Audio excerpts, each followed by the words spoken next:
So chill, this music. So chill.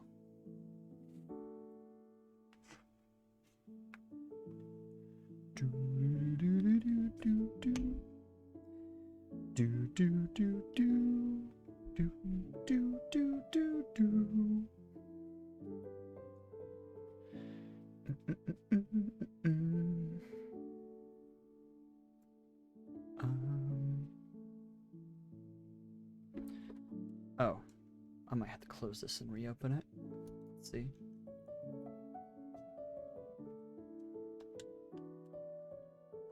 Oh no, cool. Don't gotta.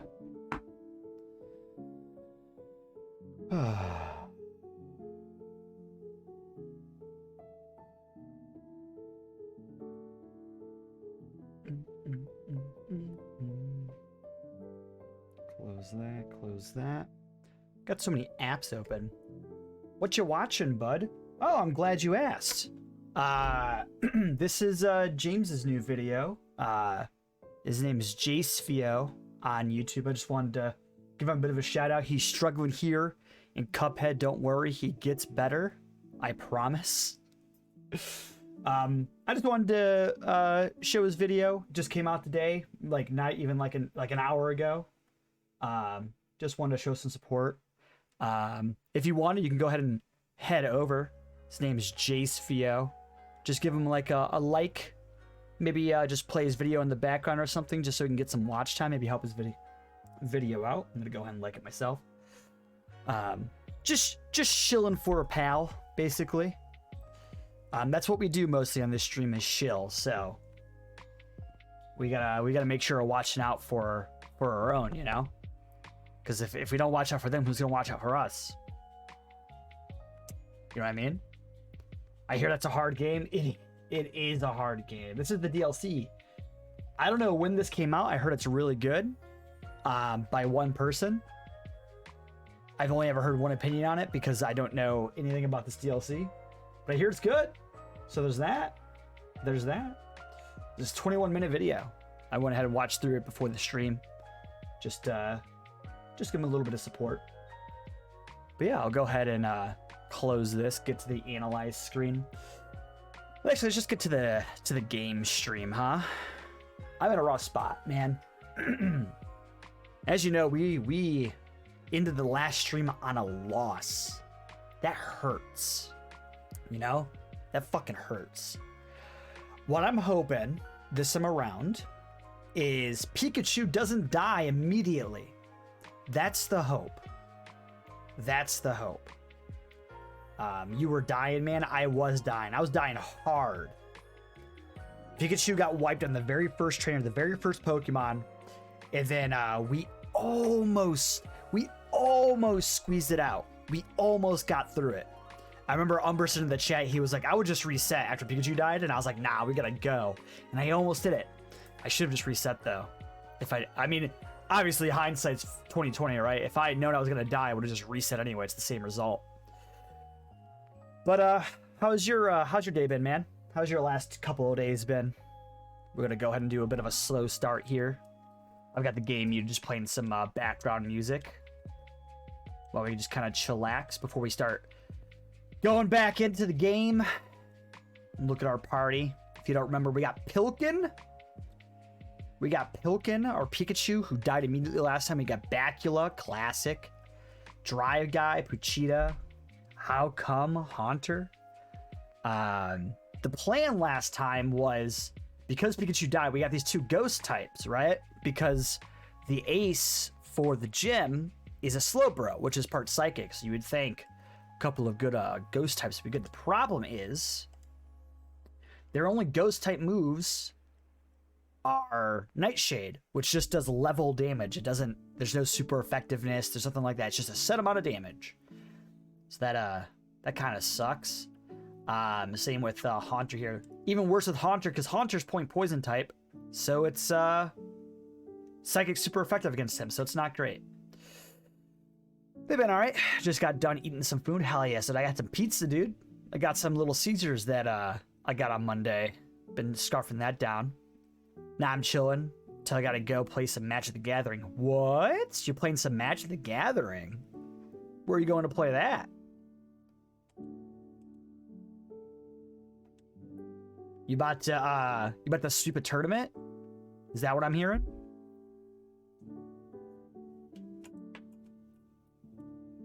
Gonna go to the local comic book shop and get your name learned? Teach him who Miguel is? That Ace side place. Hey, that's right by me. That's like right there. Or there, I guess it would be. You know. Oh, I know. All the cool kids know. And I am a cool kid, so I've got that going for me. Alright. I think we got this gym if Pikachu doesn't die. I think it's that simple, right? Pikachu doesn't die, we got this gym. But I'm just gonna jump into it. I don't want to waste any time. We got like 5 minutes here. All the cool kids with their pumped up. Or what's that one version?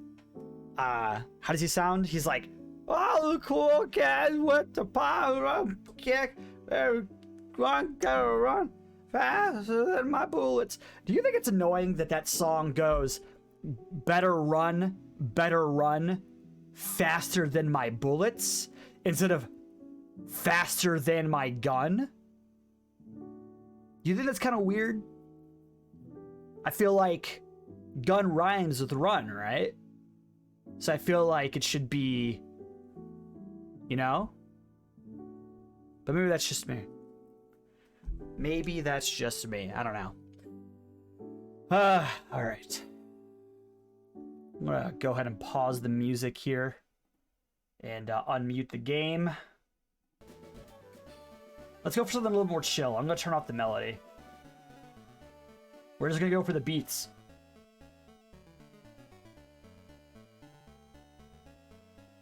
Oh, hold on. Wait. Never thought of that. Now I'm annoyed by it. I'm so sorry. I'm so sorry. I could turn off the video layers? Hold on a second. Okay, I didn't do anything. I'm turning off video layers. I want to see what happened. Oh! Yo, I got rid of all the Pokemon. Yo, what's up, Hannah? Niardi, whatever that means. I'm not sure. I learned I can change the video layers of the game. I don't know. I don't know if that's wise. Oh my god. Everything's disappearing piece by piece. Oh my gosh. Ah! Pokemon, but no Pokemon. Look, would you rather? No. Now it's just Pokemon. I can't see the selection bubble. I kind of can. I'm just gonna get out of the menu like this.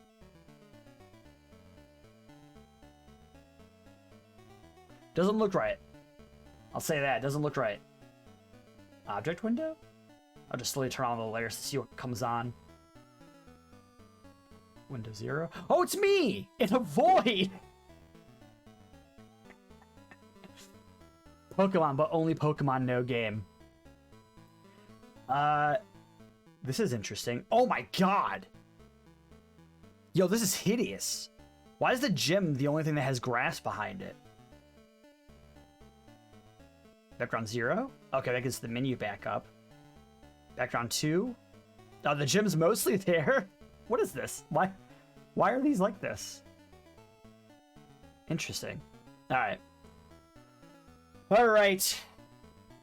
Let's get into it right off the bat. No wasting time anymore. I've wasted a lot of time already, but this time, here's the plan. You want to hear the plan?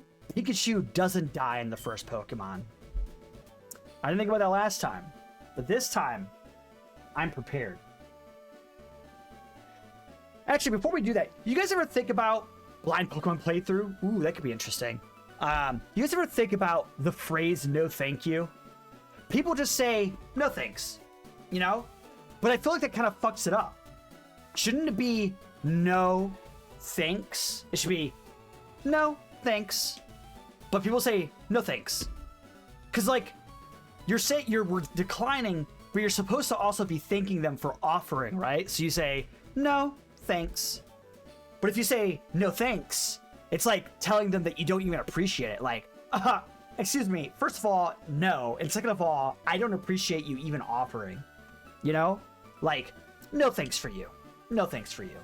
You want a thanks? Give me something that I want. All right? No thanks. Anyway, that's the start of my stand-up career. I hope that's the first bit I thought of. I hope that impressed. Let's go ahead and play. I don't know, man. Pikachu dying is a great strat. Look, I tried it last time. It did not work out. I do not remember what the fuck this guy leads with. Let me refamiliarize myself. You keep bringing up things I never think of. That's called observational comedy, man. That's how they make it in the biz. You know what? I'm gonna be the next Bill Cosby, the next Louis C.K., you know? All of the greats. All the people that everybody loved. You're called observational comedy? Wow. That's actually a pretty good joke.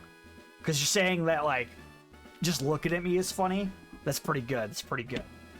That's pretty good. Fuck you. That's pretty good. That's pretty good. Let me see what the fuck this guy leads with. His name is Sailor Dwayne. Dwayne! He's got 2 Pokemon.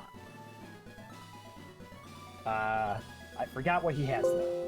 Oh, the noises are back. Let me see if I can't mute system noises, because I cannot stand me doing that.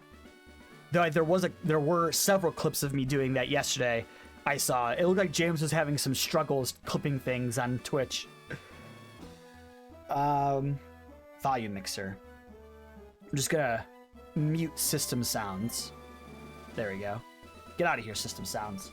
So now if I, like, I don't know, type in something that doesn't make any sense. Yeah, there's no noise. Cool. They have a Spheal and a Shelter. A Spheal and a Shelter. Yeah, his phone was glitching. He said he deleted the ones that didn't work. After the stream, I went through all the clips, and there was 4 of them by James, and like 3 of them were like the same like blue Zubat thing. But it was like different iterations of like you're gonna be a prop comedian, Miguel? What would be your like go-to prop? What would be like your signature? You know, like Gallagher's got the watermelon, Carrot Top's got celery. I don't know what Carrot Top does, actually. He was bummed it didn't go through, but then after the stream, he was like, that is a very James thing to do. It's just exclamation points. That is very James of him. Okay. Spheal has Water Gun, Encore, Ice Ball, and Body Slam. So Body Slam's its strongest move. So leading a Ghost type's a good idea. This is what we did last time, by the way. We let a Ghost type, because that means it can only do Water Gun and Ice Ball. And then we hypnosised it, and we were like, shit, it's hypnosised. We can go ahead and kill it with Pikachu. Then we brought up Pikachu, and it woke up first turn and killed him with a 5-hit Ice Ball. A Giant T? Are you appealing to Christians? Like, what? Why a Giant T? He's listening, but he's playing Hollow Knight right now? Hell yeah. He's gotta get prepared for Soothsong to come out in, like, 5 years. Or Silk Song, not Sooth Song. So we're gonna try Haunter again, but I think we're just gonna keep Haunter in because he should be reasonably effective without having to switch into Pikachu. Alright. We're gonna land the Hypnosis first turn. He just nodded quietly. James has 2 modes. And that's his 2 modes. It's absurd, I like it. The T is absurd. Do you ever spill it? Will you ever spill it on stage? You know, like spill the tea? Would you ever do that? Is that a thing you'll do? As your prop? So I think we should just be able to Nightshade this and be good. No overcomplicating it. Though Spheal has a lot of HP, so is this a 4-hit? Is this a 4-hit or a 5-hit? I guess we'll find out here, huh? That's a 4-hit. Nice. See, I woke up. Do not hit 5 times. I swear to God. Oh.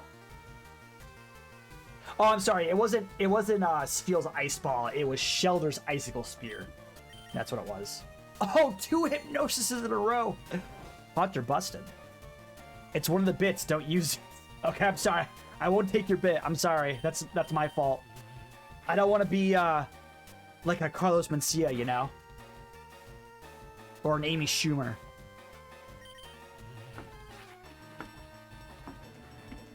And I'm not saying that just because one's Mexican and the other one's a woman. That's not, just to be clear, that's not the problem. The problem is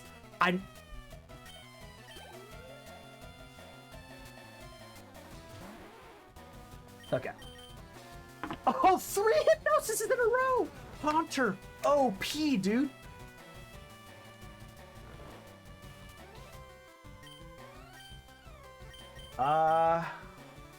Curse is a decent idea. And then I can swap out, maybe. The only thing Shelter can hit me with is Icicle Spear. That was actually very dangerous, because if he woke up, he probably would have killed me. By the way, I don't know why this, like, greater than symbol is appearing next to the Streamlabs auto message. I don't know what that's about. I'm gonna swap in Puchita, which is actually, now I think about it, a terrible idea because Shelter has amazing physical defense, but I'm swapping in just because I think Puchita might be the most disposable. Oh, 2 hits! You fucked! Shelter's ice type. I could Sand Attack. He's gonna Supersonic me, isn't he? I can feel the Supersonic coming on. Does he use something that's not Icicle Spear here? Probably not, right? If he Icicle Spears, I'm dead, though, probably. You want to know what's something funny? I do want to know something funny, Miguel. I always do. Let's try Sand Attack. Yeah, we're fast. That makes sense. Try to make a miss. Supersonic makes sense. Carlos Mencia isn't Mexican? What is he like South American or something, or like Puerto Rican? Is that like Stolen Valor? Does that count as Stolen Valor? Let's try Drive Guy. Right, because if he uses the normal type move, we're fine. Oh, withdraw, you're fucked. You're fucked. Curse won't finish you, but either of these will, but I don't know if I'm faster. I am faster. Shelter's slow as hell. He's Honduran. It blew my mind when I found that out. Damn. I'm trying to think of a pun for Honduran. It's just not happening, you know? Best I got is like Honduran Duran.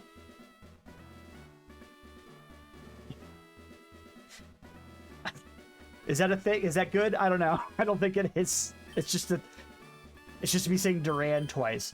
All right, let's heal up. Low period. I don't believe that LOL now. That is the least believable LOL I've ever seen. I should have bought more.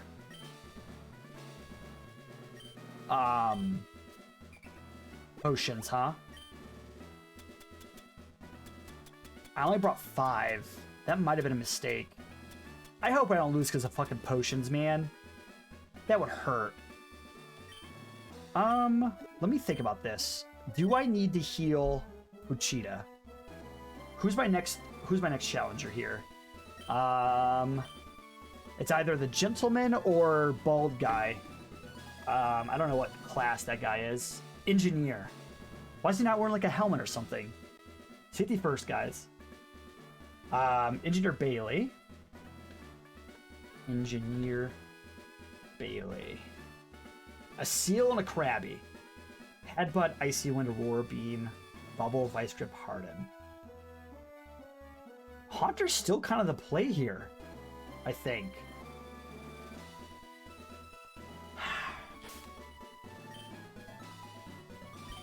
Pikachu's probably faster, right? Hold on. Pikachu's a pretty fast boy. Okay, Haunter's my fastest. Amy's gonna level up. It'd be good to have Pikachu level up, though. James just called me a gremlin, comparing me to Hololite enemy. Wait, what? Wait, but hold on. But like, comparing you how? Because maybe there's some merit to it. Just to be clear. I could also just fucking... I'm really scared of this headbutt, actually. That's fine. I'm gonna leave Pikachu. Pikachu should be able to take at least one headbutt. And then we'll swap in Haunter if we're feeling scared.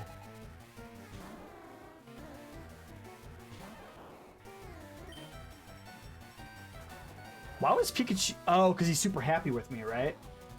I didn't know that Pokemon did that. If they're happy with you, there's like hearts that come out. That's pretty cute. Let's do a Thunder Shock. Yeah, we're definitely faster. Makes sense. How much does this do? Not as much as I would like, to be honest. We should be fine here. Oh, we're fine. That's 11 damage, so even with a crit, I'm good. Does Headbutt do more damage? We're gonna find out.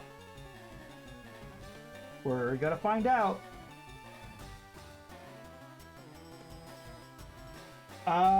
Let's see. Oh. Weird. Okay. Headbutt does not do more damage than Aurora Beam. Aurora Beam's way stronger. But it is physical. Does Pikachu have better special defense or physical defense?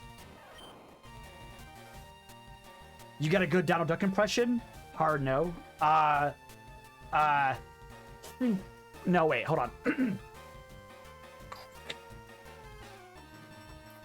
Oh, man, I can't do it right now. That's the best I got. That's the best I got. I know I can do a better one. That's the best I got right now. You've got about the same defenses. Okay. So Pikachu's fine here. Pikachu is A-okay. Your mic suppression said no? Oh. Maybe I should turn off my filter so you can get the full unadulterated Daffy Duck. Or Donald Duck. Daffy Duck's better. Oh, my attack fell? That's nothing. I'm using special attack, you dummy. You dummy? Seals are kind of dumb, dude. Okay, we're safe here. Even with a crit, we're alive. Did a Thunder Shock to finish it off? Or maybe it's my shitty laptop speakers? No, it's almost certainly my compression. Hold on, wait. I can actually check.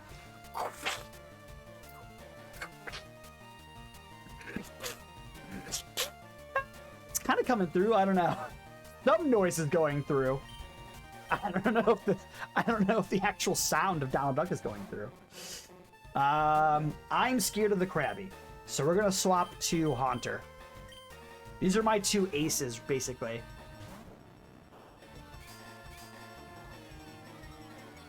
The CK sounds wet. Hey, that's no thought off my back. Cause or like water off a duck.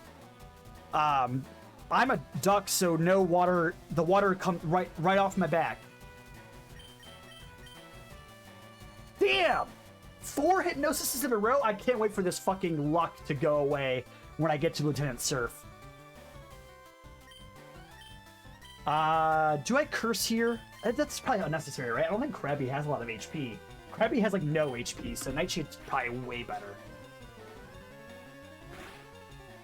Oh yeah, that's a 3-hit. Just stay asleep, buddy. Just stay asleep. It's okay. It's okay, buddy. The end will come soon. ZZ. You know, it's kind of interesting that this is a Japanese game and they say ZZ when they're asleep. Do you think that's a localization thing? Do you think they went in and changed that and it does something else in Japan? Or is ZZ like an international thing for sleeping? These are things I think about. All right. Engineer Bailey, huh? You know, you can make a lot more money actually being an engineer than being a Pokemon trainer, right? I bet you Lieutenant Surge does not pay. He does not pay. He's like the worst kind of boss. I'm almost certain of it. Probably a massive micromanager. Let's see here. Heal up Pikachu, because that's more important. What do I have next? The next guy has one of the highest level Pokemon in the gym. Gentleman Tucker. Okay. Oh, wait, is this it? No. Gentleman Tucker. I can't spell. Tucker. Gentleman Tucker Carlson. Remoraid has Lock On, Psybeam, or Water Beam, Bubble Beam. Oh, it's all special attacks, right? This is the one I can just take out with Wobbuffet and not care at all. Yeah. All right, boy, peace out. I'm gonna watch the VOD later, so please don't lose. Damn right. Is that Ricardo? What is that? Selena Swole? I can't tell who that is. It looks like it could be it looks like a combination of Ricardo and Chuck Norris. I don't know if that's the intention, but that's what it looks like. All right, we're gonna swap in Wobbuffet, and then we're just gonna mirror coat this guy. There's nothing he can do about it. Swole James? Oh shit, Hannah, look, it's Swole James from Silent Hill. Why?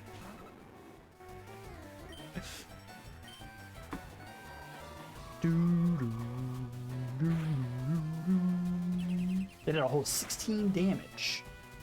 Alright. Mirror coat again. That's fine. You can lock on all you want. You're fucked, dude. You fucked, dude.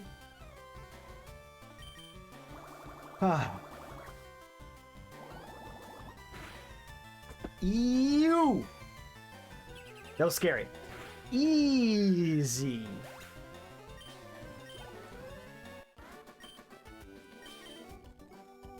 All right.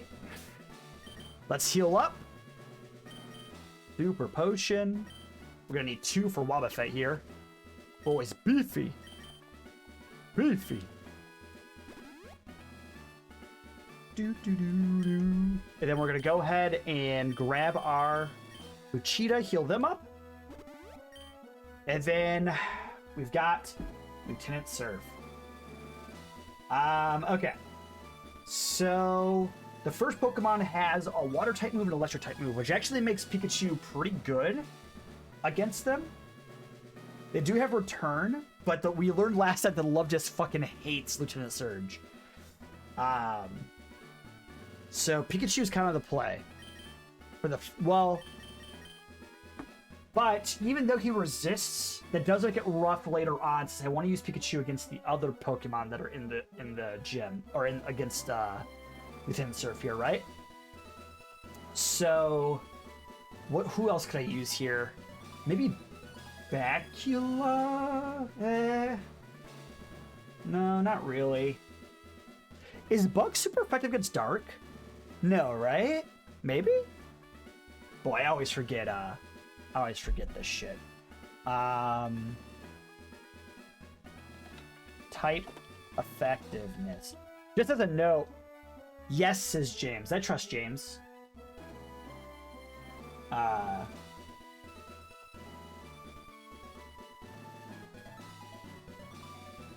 That's actually really good, because that means that Bacula is a good counter to Carvanha.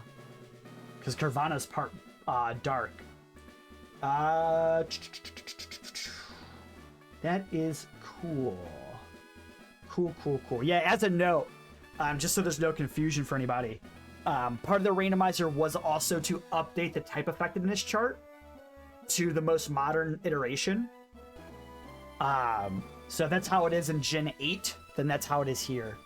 But that's perfect. That's good. Does water resist Bug, though? Does water resist Bug? No. Okay. So, yeah, I think that Zubat's an amazing counter to Carvanha. I think Carvanha's faster, maybe, than Zubat. It is. So that's a little scary. But it's not like it has any crazy good damaging moves for Zubat. So I think Zubat's your counter for Carvanha. And then after Zubat takes on Carvanha, then he can take on Slowbro a little bit. Because he's definitely faster than Slowbro. even with the level gap. And Leech Life is a really good move because I updated the 8th gen. Zubat's a little broken because of that right now, but that's fine. It's no worse than having a good TM. Oh shit, do I have any good TMs? You know, I didn't check this last time, I don't think. Let's see. Spike Cannon, Mirror Coat's really good. Extreme Speed. Extreme Speed is really good. I don't have a normal type Pokemon to make it stab, though. At least I'm not on the team right now. Mega Kicks, that 75% accuracy is scary. We did check this last time, I realize. Okay, none of these are, like, really effective in this gym, so I'm not going to bother with this. Luvdisc has Swift Swim, which is just going to come into play because there's no water setup. Carvanha has Rough Skin, which means physical attacks are bad, but I believe Leech Life is a special attack. It might be physical. It is physical, but that's fine because Carvanha has bad defenses, period.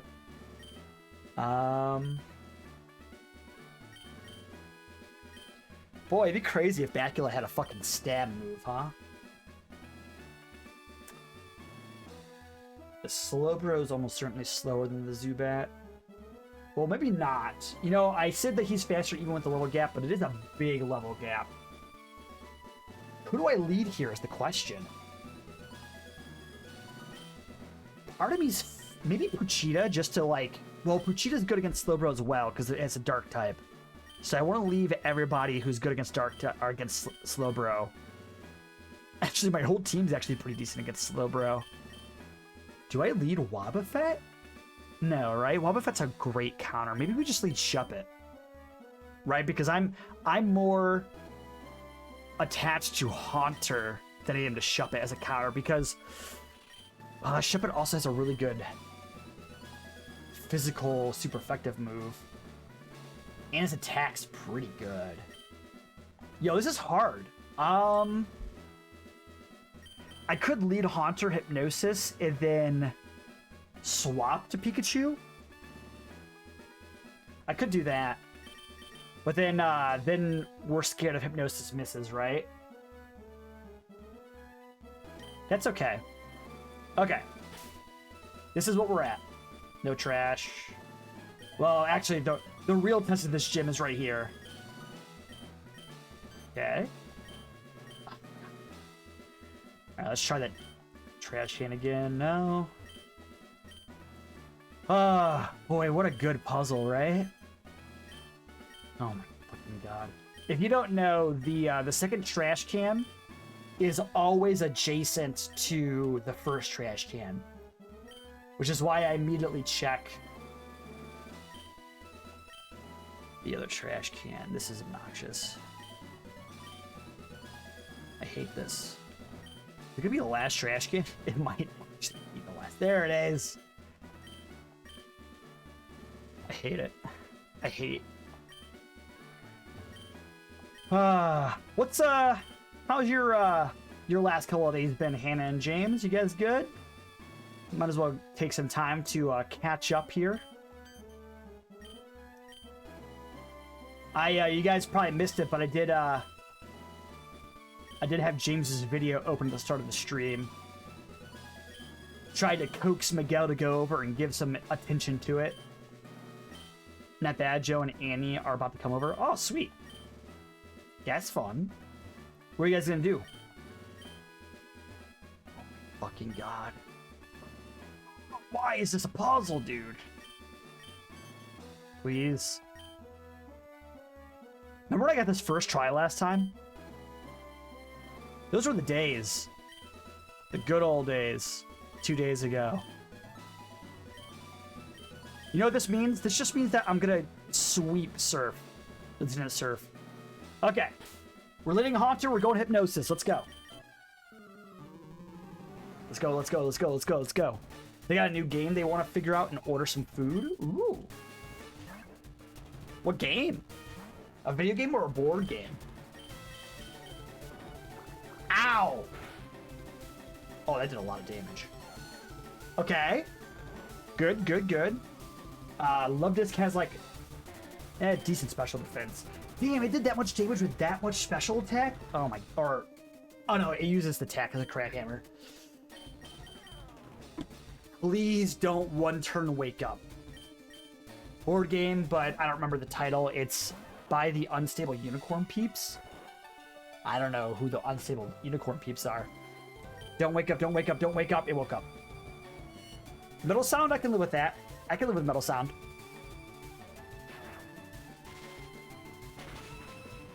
Okay.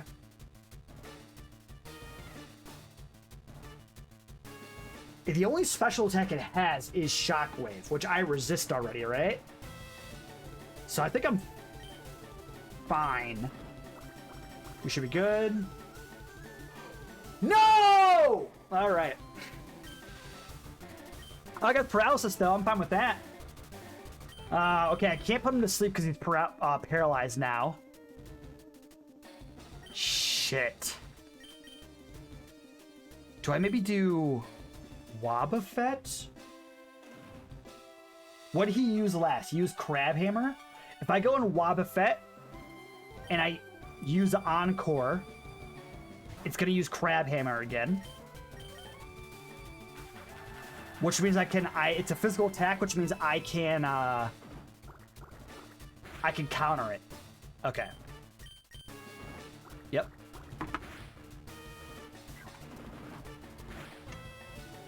Lots of cute artwork.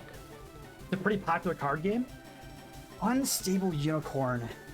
That sounds like one of those games that I may have heard of. It sounds like a Kickstarter game, but I don't know. Okay, who do we got? Carvana. Do I swap to Zubat?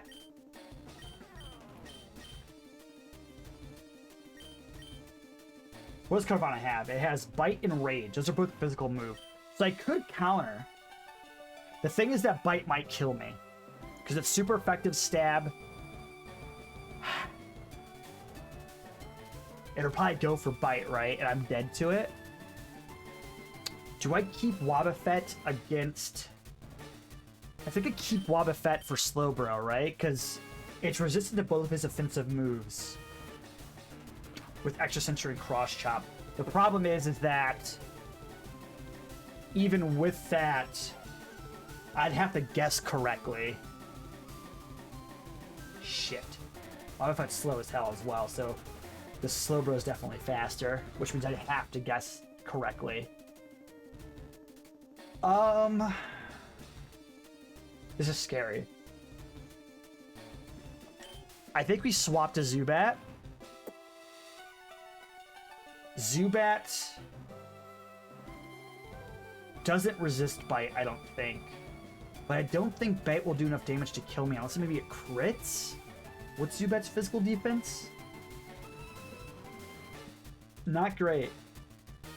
It's better than Carvana's at least, but Carvana's attack is super high. Oh, I hate this. This is scary. This is scary. Does Ghost resist Dark? Maybe I swap into Shuppet? Or Haunter? Does Ghost resist Dark? No. No, it does not.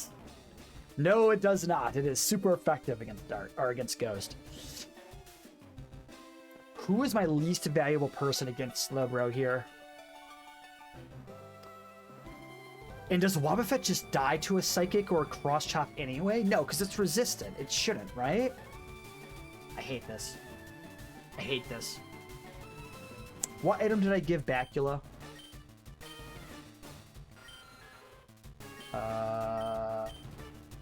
Amulet coins, so just money. Just money. What did I give you? And do I regret it?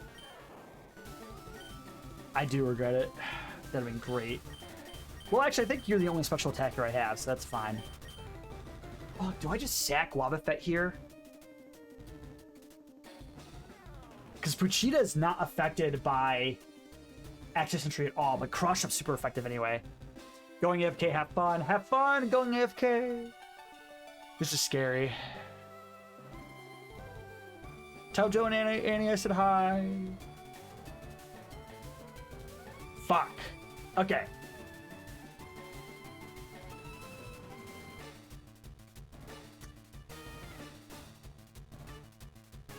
I think I keep Wobbuffet in. No, I don't. Shup it. Shup it. Nah, Bacula, we got this. Bite. I think Bacula dies here. Oh, we're faster? I'm surprised by that. Oh! Oh, that's great. That's really good. We're dead to Slowbro for sure with extra sensory, but that's so good. That's so good. Am I faster than Slowbro? I was faster than their Carvana. And their Carvana has twice as much speed as this. Should I try and confuse this motherfucker? Because I'm dead to extra sensory for sure. I am dead to extra sensory for sure. I'm gonna try supersonic. Okay. Hit yourself, hit yourself, hit yourself, hit yourself, hit yourself, hit yourself, hit yourself, hit yourself. Okay, that's fine. Hit yourself later. Yeah. Okay. Now we go Puchita, try and get some bites in. I could. Yeah. Okay. We're immune to extra sensory, but cross shot will fucking destroy us. Ooh, I could stand attack. That could save my life. Or I go greed for some howls. I'm gonna go stand attack. A full heal? That, you know what? That's okay. Maybe he misses. Maybe he misses. I'm gonna try and get as many. Nope, I'm dead. Okay, that's fine. That's fine. He's got an accuracy drop, which is huge. Hopefully. Because that means that he is 66% accurate. Because it's 2 over 3. With that in mind, I'm gonna pull in a Haunter and put him to sleep. Haunter's definitely faster. I just got. Oh, I should probably curse him. I'm gonna curse him. Because that means I just need to survive. Oh, this was the play I did last time I lost. That's fine, though. Miss? He missed! Yo, that's huge. If I can put him to sleep. Oh my god. Oh my god. I think we got it. I think we got it. The curse should kill him. He's probably gonna heal. That's fine.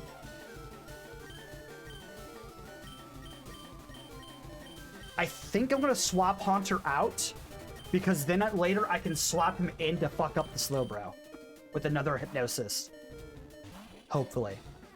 Still asleep. Perfect. Come on, come on. Oh my god. 2 more curses and he's dead. Unless the knockoff. Well, right, he has super potion. That makes sense. But the curse is gonna persist. Knockoff. Okay, doesn't do that much damage, but that's fine. Oh, it does go to the Twisted Spoon, though. That's actually huge. His Psychic's weaker. Does Nightshade do more damage, maybe? Slowbro has a lot of HP, so I doubt it. Knockoff's pretty strong. Let's check.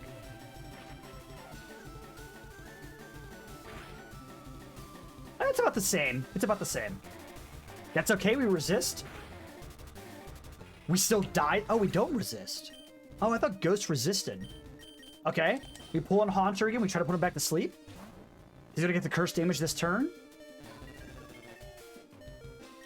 Back to sleep. We win. We did it. Oh my god. Oh my god. I didn't know how the fuck I was gonna do that, dude. That was terrifying. Haunter! Woo! Yes! That's how we do it. Man, these, like, setup strategies are really effective. If I were a kid, I'd just be throwing physical or, like, attacking moves over and over and over again. I'd be fucked. Oh, okay. We beat the gem. And now my Pokemon are faster. Which is great. Lock on! Boo! Well, if I can get a really good move. See, normally you want to do a lock on, one-hit KO move. The problem is, since I'm going to every single gym under-leveled, one-hit KO moves just don't work. Because they don't ever succeed if you're under-leveled. Alright, that's fine. Well, that means that gym's complete. That gym is complete. Let's cut this bitch open. Let's go heal up. And once you do that, I'm gonna go ahead and sit the fuck down until we get back, until we get to Erica. Whoo! You know, Pikachu played almost no role in our victory. Both times, by the way. But, I think we're good now. Oh, damn, my microphone doesn't catch my desk lowering or my chair moving. That's pretty cool. With the settings I have on. I should have asked you guys how my audio sounded before you went AFK, but that's fine. All right. Let's go, let's go. So. I'm going to go ahead. Let's take stock of our Pokemon here, right? And actually, let's look at the level cap for the next gym. That's very important here. I know it's a lot higher than the gap between this gym and the next gym is a lot higher than the gap between Misty and Lieutenant Surge. Level caps. Our level cap for the next gym is 20. Okay, it's not a lot bigger, but it is bigger. But it is bigger. That's fine. Okay. Oh, okay. I'm gonna take stock of our Pokemon here. So what we have to do now is we have to go through the underground passage, which I need to go get Flash for, which I'm kind of excited about because I made Flash a decent move in the hack that I did.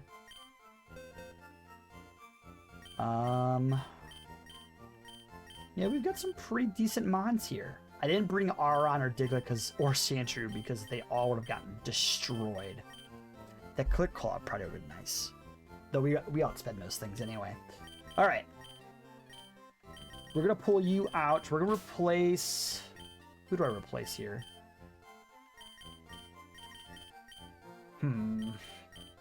Actually, a good question. Maybe we bring Clefairy. Replace Pochita. We bring Aron. Replace maybe Wobbuffet. Because Wobbuffet's really just our defeat the gym tool at this point. Clefairy's good because I can give it the HMs and it'll be stab. So cut, stab, and then Flash should be stab. I assume Clefairy learns Flash. They better fucking learn Flash. We don't need two ghost types in our team right now. The next gym's cap is 20, so I'm actually going to drop Haunter for the time being. And what are we missing? We've got a Poison Flying, a Rock Steel, Ghost, Electric, Normal. So we could probably pick up Diglett, maybe? Diglett down? Is Diglett down? Oh, we can pick up Hoppip. Oh, Hoppip's over-leveled for the next gym, too. What the fuck? We'll draw Diglett so we can dig if we need to. Yeah. Because what I can do is I can go through the Diglett cave, go get Flash, go back in, and then just dig, and I'll take you back to this Pokemon Center instead of having to go through the Diglett cave again. Oh, what do you got? How are you doing? Did you meet the other aide? He had a package from Crusoe Oak for you. He said he looked for you on Route 2. Oh yeah, this is the Flash. He's talking about the Flash guy. The guy who will flash me. Alright. I'm going to definitely buy some Pokeballs. What the fuck? I'm low. Grab at least 4 of those. got 2 of those, got 3 of those, got 2 of those. Probably don't need ice heals. I'll grab a couple anyway. I got some money. Maybe grab some repels. Yeah, I'm gonna grab some repels because we're gonna go through the underground passage, which I don't know. Doesn't sound like a hoot and a half to me. All right, let's go get Flash. You have cut, right, Clefairy? I gave it to you already. Oh, I gave it to Jigglypuff, didn't I? Maybe I bring Jigglypuff. Let me look at Jigglypuff and Clefairy's stuff. Fable, Jigglypuff, and Wiggly. Okay. They all have cute charm. Why are these basically the same Pokemon, man? It's so weird. Okay, so Clefable has a more, like, average line of stats and a higher stat total than Wigglytuff. Whereas Wigglytuff has way more HP, the same attack, roughly the same special attack, and then everything else is, like, below average.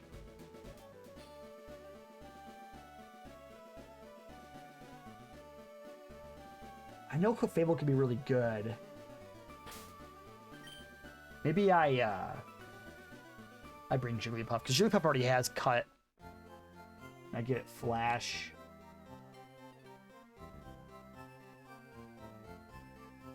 Nah, Clefairy's better, right? I'm just gonna give Clefairy this stuff. Yeah, I figured Clefairy would learn this. It's technically better than Pound, so it's kind of worth it. It's kind of worth it. Yeah, it's got much better defenses too, which I think will make up for the HP difference. We can always pivot over to Wigglytuff if we feel like it has some potential. I don't think it does, though. Who's my fastest Pokemon? Is it Bacula right now? It probably is, right? Oh no, it's Pikachu by far. Or, oh no, Diglett as well. Let's switch Diglett out to front so we can run from battles easier. And then, I might as well just... There's no point in repelling here because everything's a higher level than me. It's all Hoppips and... We don't actually know what the other Pokemon in here is, do we?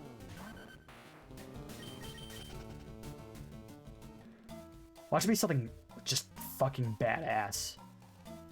It probably will be. It's gonna be like a Deoxys or something. Well, it won't be because the randomizer swaps for similar strength Pokemon. So it's gonna be something as good as Dugtrio, basically. Dugtrio's not bad. Because of its super high speed stat, it scores a little bit higher than a Pokemon with the same BST than it does. Let's see. How long is this fucking cave again? Oh, not very long. It always feels super long.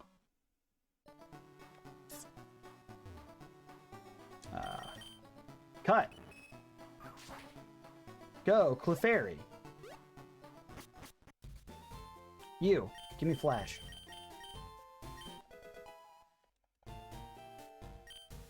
Okay. Is there anything else down here? Oh, yeah. A yellow flute. That's something. A nest ball. That's also a thing. Is there anything secret down here? It feels like there is. Maybe... I'm smashing the A button hoping there's something. There's not really. Okay. What was in the underground path, by the way? I'm trying to remember. I do remember when we were cheesing the happiness of Pikachu and Igglybuff that... Wait, does Dig bring you to the Pokemon Center or to the entrance? Fuck. I see. That's fine. Not a big deal. Why does this rock look so much different from the other ones? Looks important. Hoppip. We don't care, Hoppip. I do want to know what the other Pokemon in this route is. See what I missed. You know, I can always check the log just to see where replaced Dugtrio. I might do that if I don't run into it here, because I'm not going to sit here and try and find it.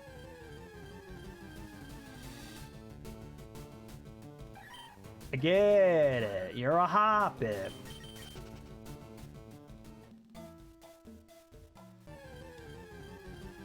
I could, I know. I keep on saying I could repel, but I can't repel because it's not going to affect anything. There's Pokemon that are too high of a level here. do do do do do do do do do do do do. Hope you enjoy my singing voice. I certainly don't. Oh, right there. Come on. Just let us have it. All right. I'm gonna look up what the trio got replaced by because I'm very curious. We haven't seen it yet. Oh. Nope. See what we left on. It doesn't matter what I get replaced by because we wouldn't be able to use it until after Koga. Because of the way the level caps work. Let's see what replaced Dugtrio. Dugtrio. Wartortle. That could have been interesting. We, I don't think we have a water type, so that would have been nice. Oh, I should update my party. Pokemon. Okay. We've got Diglett, Shuppet, Zubat, Pikachu, Clefairy, and Aron. Good old Aron.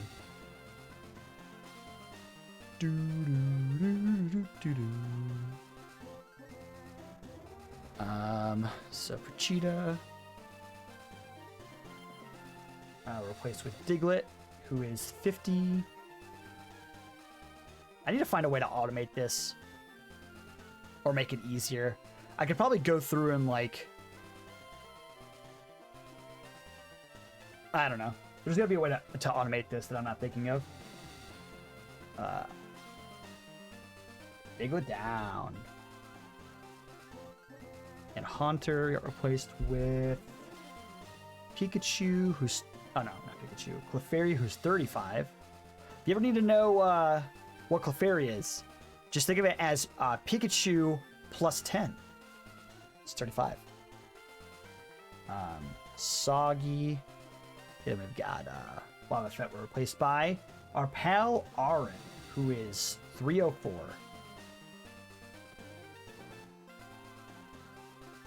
304.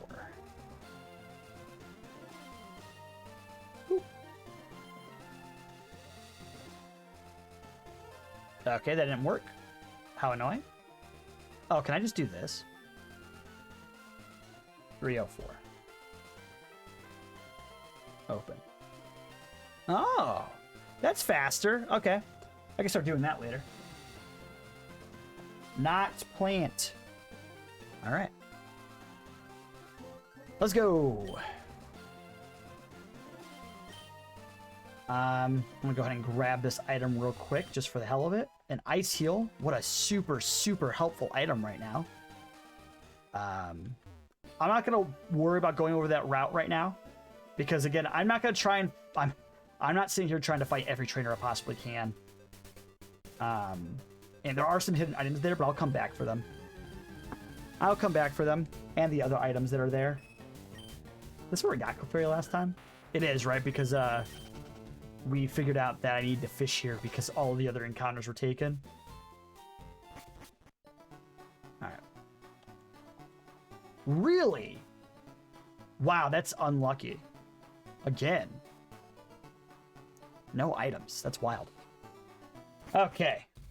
Let's make our way to the rock tunnel, whose name I just remembered. I've been calling it like the underground, like cave and shit. It's just called rock tunnel. Dang, wish Twitch gave me proper notifications. Do you have your notifications turned off or something? I get maybe too many push notifications for people going live. I find. Oh, I didn't teach Flash Clefairy. Lol, probably. I don't blame you. Good old Flash. We'll replace Growl with it. If you haven't checked the Hex command, I did give Flash some base power, made it a special move, because fuck Flash. You can't use it until the 3rd gym. You gotta fucking. It's a no damage move. Come on. 1 stage of accuracy. Yes, I did. It all makes sense now. It'd be like that sometimes. Oh, you know what? I should level up Soggy to the last cap using one of my mini rare candies, or 2 of them. But what's up, Josh? How you been? How have your last 2 days been? Oh, look at James, man. You don't need notifications, Josh. You got James in the Discord telling everybody that I'm live. I could probably do that myself, but you know, it's super sweet seeing James do it for me. The user draws tissue something. Oh, I don't really care about this. Oh, let me sucks. There's like no double battles in this game. There's like, I think like 2 or something. It doesn't really matter what Pokemon this person has, but let's, I'm gonna put, Soggy up front so we can show off Flash. And also so I can make sure it actually works properly. Had a 5-hour midterm yesterday. Yeah, I was gonna ask how that went. So I'm taking the day off today. Nice. How did it go? 5 hours also is insane. What the fuck? Flash!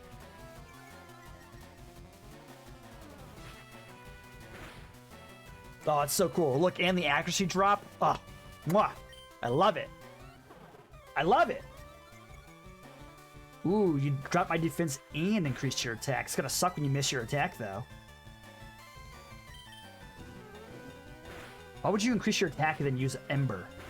Fucking dumbass. What a dummy. I think it went pretty well. Technically 5 hours was the max allotted time, but I usually like to use the full amount of time to give him. That's pretty smart. I had the opposite inclination in school. I was like, I'm gonna get this done as fast as possible. And people are gonna notice when I stand up with my test away and see how like, wow, they're gonna be like, whoa, that guy's so fast taking tests. What the fuck? How can I be like him? That's what I always think is gonna happen.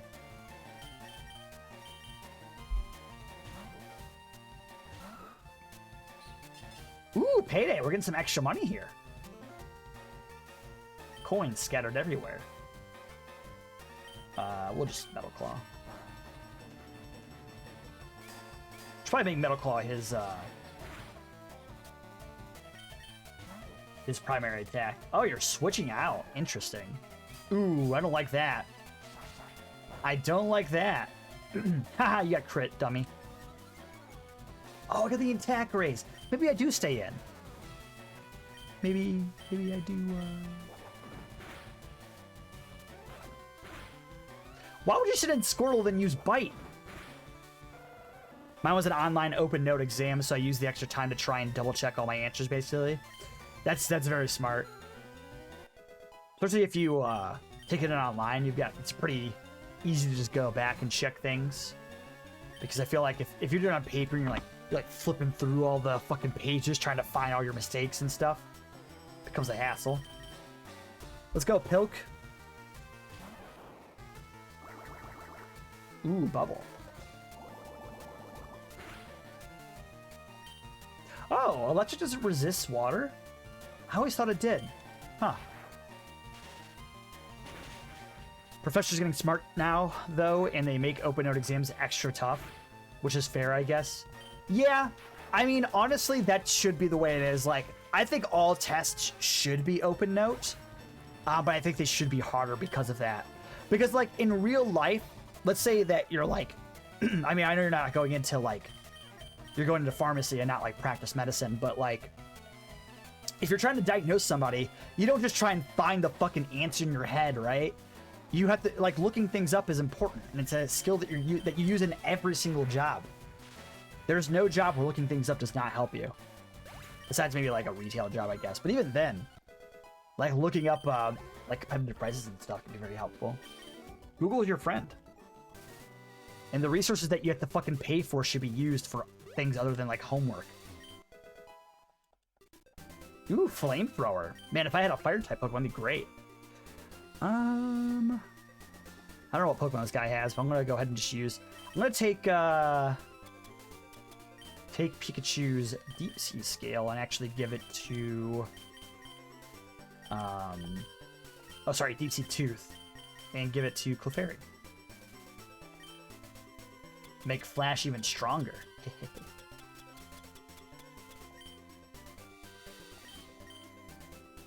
You missed it, though. We beat Lieutenant Surf. It was a very tight battle. Hypnosis came in so clutch. I didn't miss a single Hypnosis. It's fucking crazy. I'm trying to go to medical school, actually, but I'm looking for something that's less diagnosis-based, not interested in general practice. Right, exactly. I know you're going to medical school. I know that. I just know that you're not looking to go into, like, yeah, general practice. I thought you were going to become I thought you were going to be a pharmacist. But I guess that's still kind of up in the air for you.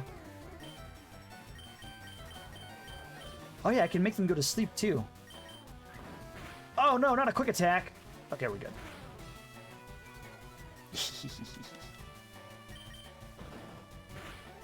Can I just... Wow, okay. Can I just say that, like, one of my favorite moves in this game is Mud Slap? Because I like hitting and also dropping accuracy 100% of the time. It's so fun. Let's put it down. I didn't have to fight this guy. I could have also just avoided this guy, but I decided to fight him for some reason. Ow! I have no fucking defense, dude. Pharmacy school is a different thing. I'd only apply for pharmacy school as, like, a last resort. I'm tired of retail, honestly. Dude, I don't blame you. Retail's so rough. I also didn't know that pharmacists went to a different school than med school applicants. Retail pharmacists is where the money is, as opposed to hospital pharmacists. Ah, gotcha.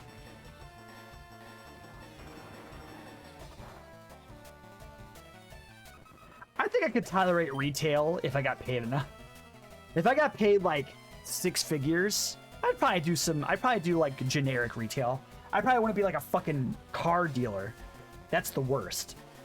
It's technically still retail, but no thanks. I don't know why I sent him out. If he has a ground type of move, which he probably does, I'm gonna get fucked up. Oh! Oh no, he's got rock. We're fine. There we go.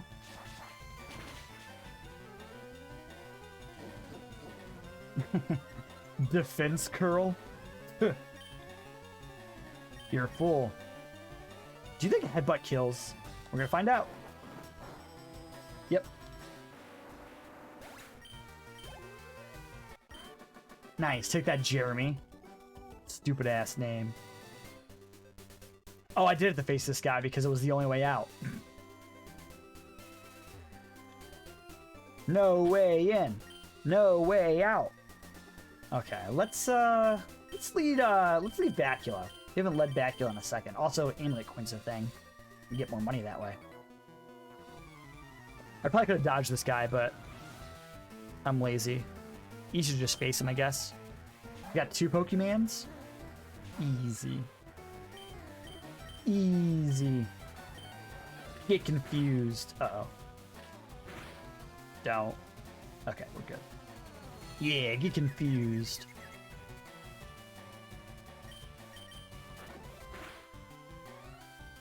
Ha!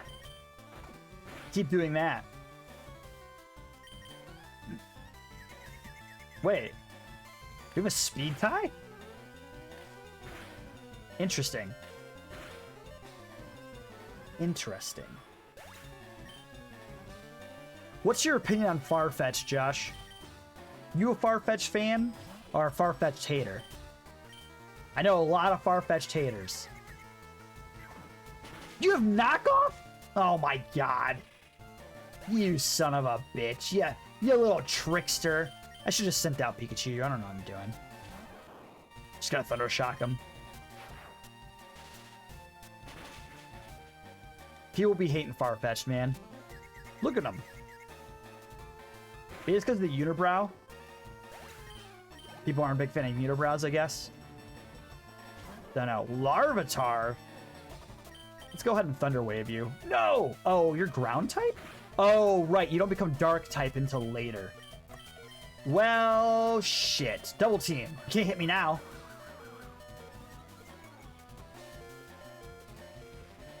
Ooh, I got baited. That'll kill me.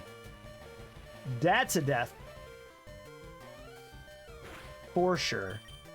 Oh, that didn't kill me. Well, it will now. Double team did nothing here. I should have just quick attacked. That's fine. Alright, I had to leave and come back. My internet did it bad. Uh-oh. You missed my incredibly pressing question.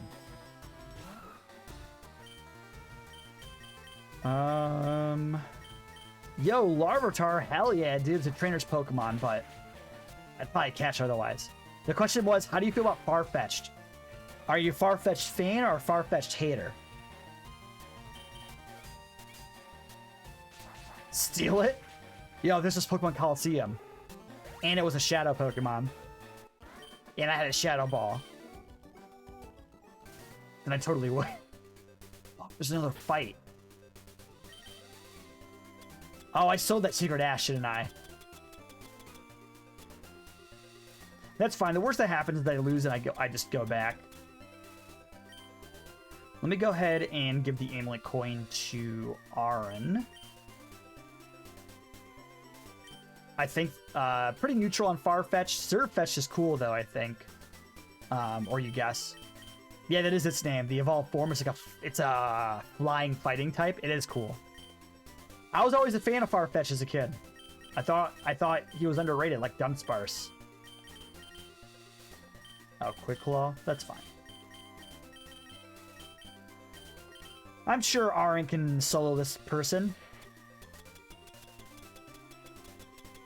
100% sure. Let me heal Aaron real quick. Do I have any revives? Just to make my job easier here. No? Alright, well, it's either beat this guy or white out. If he has like a water type, I'm fucked.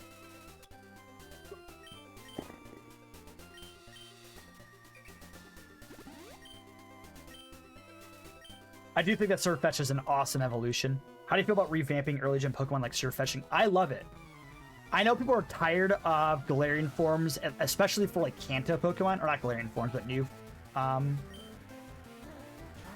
forms for Cantonian Pokemon, but I think it's fucking dope. I get why people might get tired of specifically doing Kanto over and over again, but I haven't gotten tired of it yet. Also, some of them are just funny. Wait, I thought Mudslap was 100% accuracy drop. Oh, it has Keen Eye, doesn't it? It can't have accuracy drop. Yeah, I think a lot of the regional forms are also just very funny. Like, I think Executor's like long neck form is funny. I think that the Weezings with the top hats are really funny. I think that the Trio and Diglett alternate forms are very funny, but I get why people fucking hate them.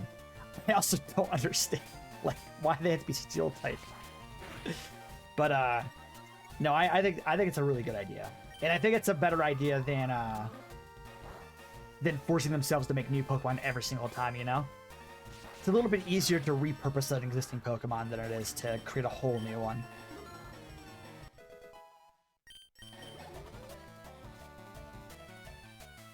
I'd almost never used Weezing, but Galarian Weezing was dope. Absolutely. 100% agree. Ooh, I don't like facing a Weeping Bell here. How would you use Wrap? Surely you have grass moves, right? I'm getting that attack boost, though. Okay, I guess I just win then. Fucking dumbass. Yeah, I think the two biggest hits that Pokemon's had since Gen 5 have been Mega Evolutions and regional forms. Both very smart ideas that they should definitely explore more. And keep exploring. I would like to see more regional forms for non-Cantonian Pokemon, though. That would be cool. How about how they did starters in Arceus? I don't know how they did starters in Arceus, actually. How did they do the starters in Arceus?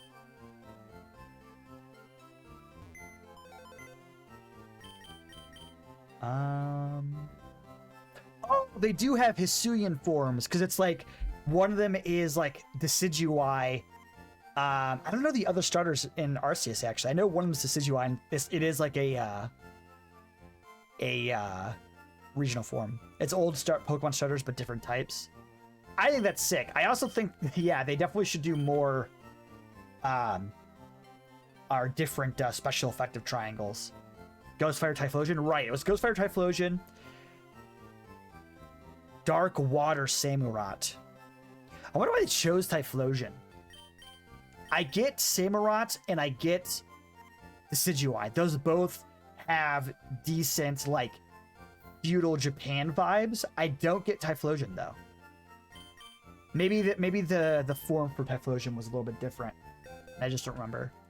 Grass fighting Decidueye? That makes sense. It was Grass Ghost before, right? And that does make a circle, doesn't it? Ghost against fighting against Dark, Dark against Ghost. I want to get Haunter so I can catch this Pokemon. Swap in Haunter for Shuppet for now.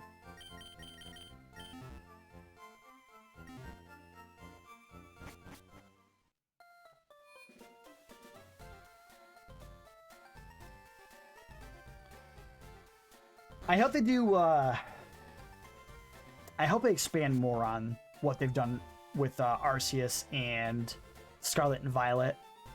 I think one of the obvious missteps with Scarlet and Violet, besides all the fucking hardware issues, is that I feel like a lot of their ideas were good base ideas that honestly should have expanded further. Like, being able to do the gyms in any order, right? That's something that people have thought about for a long time. And there are ROM hacks out there that do that, but better. Because the way it's done in Scarlet and Violet is that there is still an ordering for gyms, which I think is weird. It should be that, like, the strength of the gym depends on how many badges you already have, right?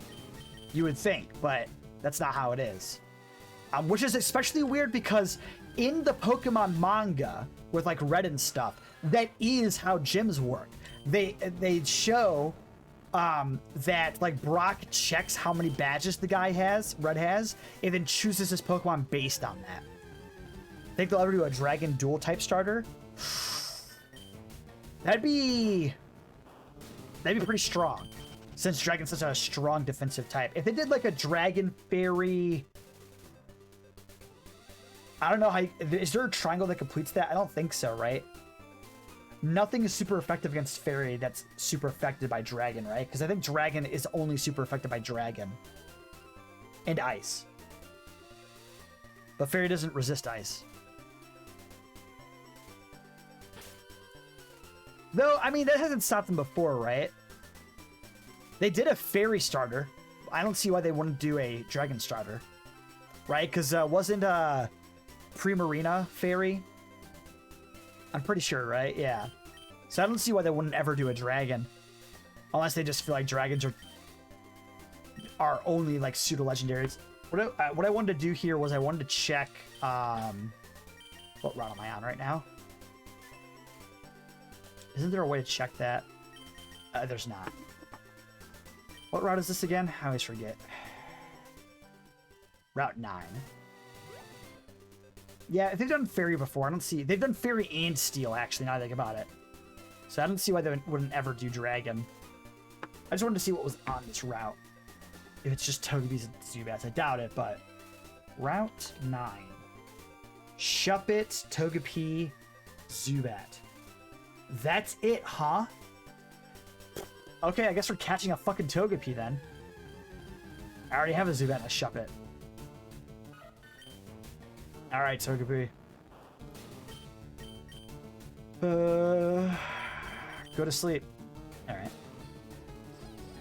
Oh, don't charm me, you asshole. Oh, I always get charm mixed up for, like, a Lovely Kiss.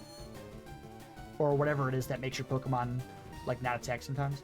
Not a big fan of mono-type starters in newer gens. Yeah, I think at this point that ship has sailed, right? I mean, the only mono-type in the first gen was Squirtle. And then they were all mono-types in the second gen. So they definitely should not do mono-types anymore. I think they got a lot of backlash for their firefightings, and they're like, fine, no dual types for anybody.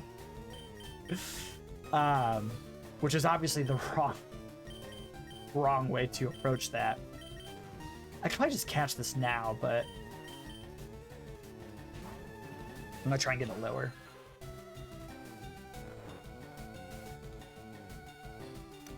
I'm tired of, they keep on, I might be misremembering, but every time that they've done the secondary type triangle, like with Arceus and with, I think, Gen 5, they had a secondary type triangle where the secondary types were a circle, right? Every time they've done that, it's been the same direction as the grass, fire, water, right? So the fire Pokemon in secondary type was also super effective to the grass type secondary type. Which I think is stupid. They should make it so that primary type's one way and then secondary type's the other way. So that all the Pokemon are like even and they have like a two-way rock, paper, scissors thing going on. I think that would be sick, and I don't know why they don't do that. It makes me mad. I don't think they've done that anyway. Because I think with Gen 5, they had Psychic, Fighting, and...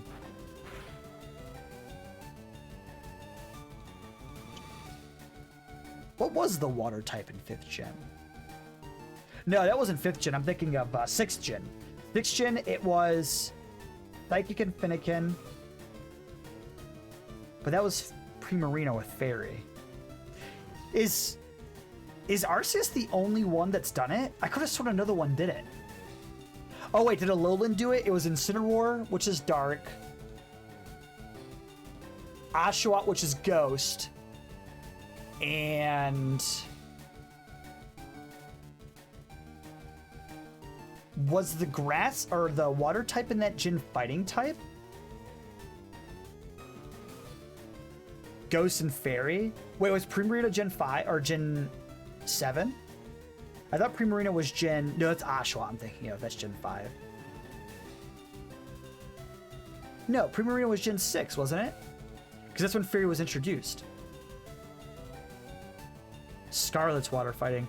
Wait, who's the Gen 7 water starter? It's not Primarina.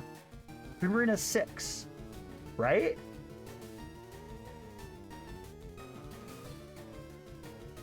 I might be getting this all mixed up.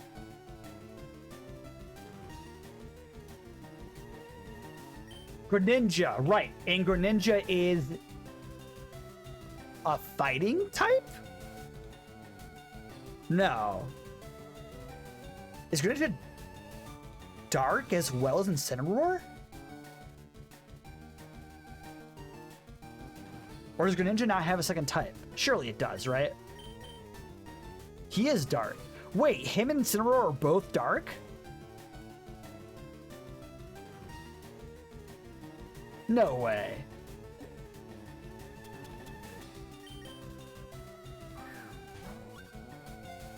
But I guess that makes sense because he's like a ninja, right? And it's literally in his name. Don't put me to sleep. Gen 6 is Fire Psychic. Right, because it's Fennekin. Who's with Fennekin? It's Primarina, right? But Primarina doesn't have any relationship to Psychic. So I guess Arceus is the only one that's done the secondary circle. Huh. Oh. Oh, then it is Gen 6 because it's Finnegan, Greninja, and Chestnut, right? And Chestnut's fighting. So Psychic beats Fighting, Fighting beats Dark, Dark beats Psychic. So it's a circle, but it's in the same direction as the other circle, which I think is silly. All right, I'm glad we got that figured out. A lot of mind power was dedicated to that. I knew it was one of the gens. I couldn't remember. The Primarina's not the Gen 6 starter, huh?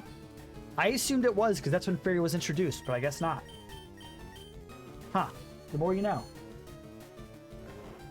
The more you know.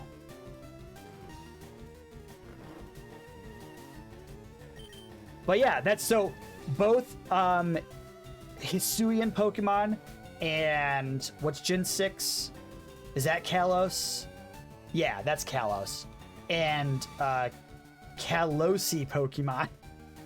They have the secondary triangle, but it's in the same direction. Come on, Game Freak. Just make them go the other way. Water Star's been kind of lacking as of late. Yeah. Yeah. Yeah, because the newest one's just like the duck, right? And then the one before that was Sobble. And then I thought Primarina was okay. That's Gen 6, right? I think that's okay. The last two's been kind of meh. But yeah, Primarina doesn't really Primarina's like amazing, like it could be. I'm gonna name this Togepi, I don't know, something based on what we've been talking about. I actually have no idea what I can name this Togepi that's based on what we're talking about. I want to say not. No, I already have a not fairy Pokemon. I'm going to say fairy question mark. That's what I'm going to say.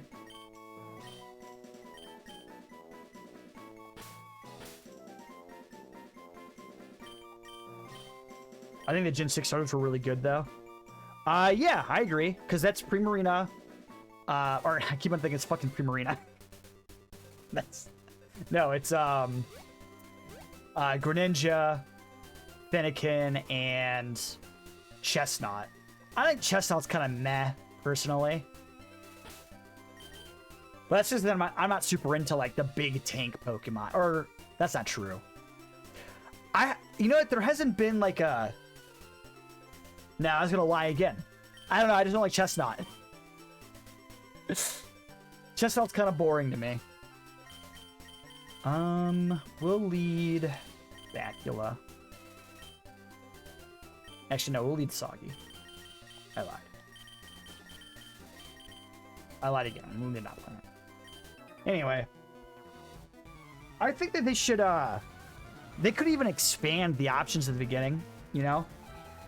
The only time they've ever played with, like, the number of starters you can start with is, like, Pokemon Yellow and then, like, Pikachu and Eevee. Where it's only, you have one starter. It's Pikachu or Eevee. Or Pikachu if you're playing Yellow back in the day. Oh, this is a bad start Pokemon for this.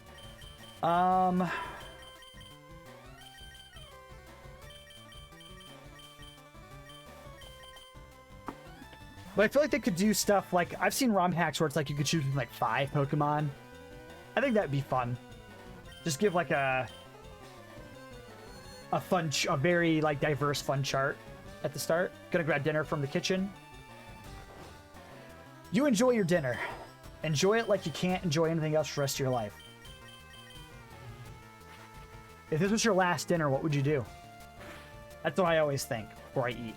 If this is the last thing I'm gonna eat, I better fucking enjoy it, you know? I'll swap the Pikachu.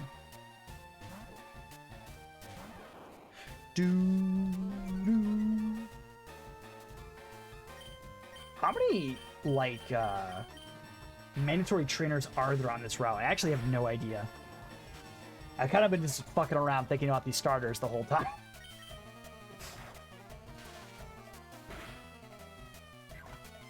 One thing I do like about this challenge is I do like that not every single battle is high stakes. I think that's exhausting. I like being able to, like, there's breaks, right?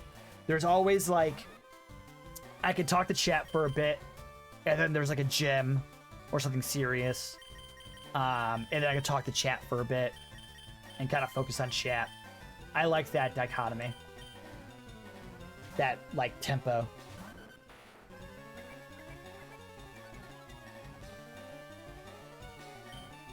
It's better than the tempo being, because, like, in a lot of Nuzlocke runs I've seen where people grind with Pokemon, the tempo is everything's high stakes, and then you have to grind. And that's when you get to talk to chat, which I think is the worst. At least this way I can talk to chat and still make progress, even if it is particularly slow progress, to be fair.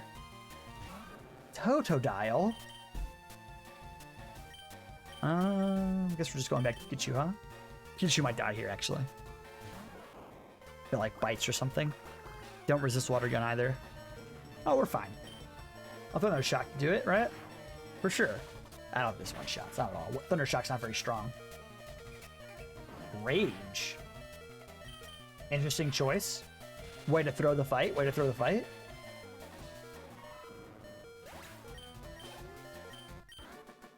Alright. We beat the Bug Catcher. We can pass this guy without fighting him for sure.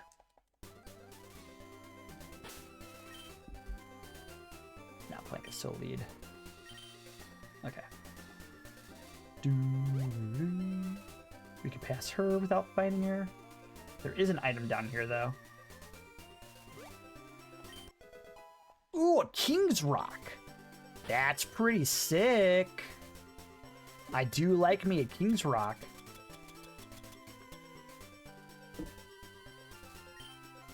I'll put that on my fastest Pokemon, which is currently Diglett. Ooh, King's Rock on Diglett's pretty sick. Yeah. Anyway. Fight me. Fight me, old man. I, a 10-year-old girl, challenge you to a Pokemon off. Oh, you're gonna get fucked. Unless you have a ground type move, then I'm gonna get fucked. Ah, you're gonna get fucked. And I got the attack proc, dude.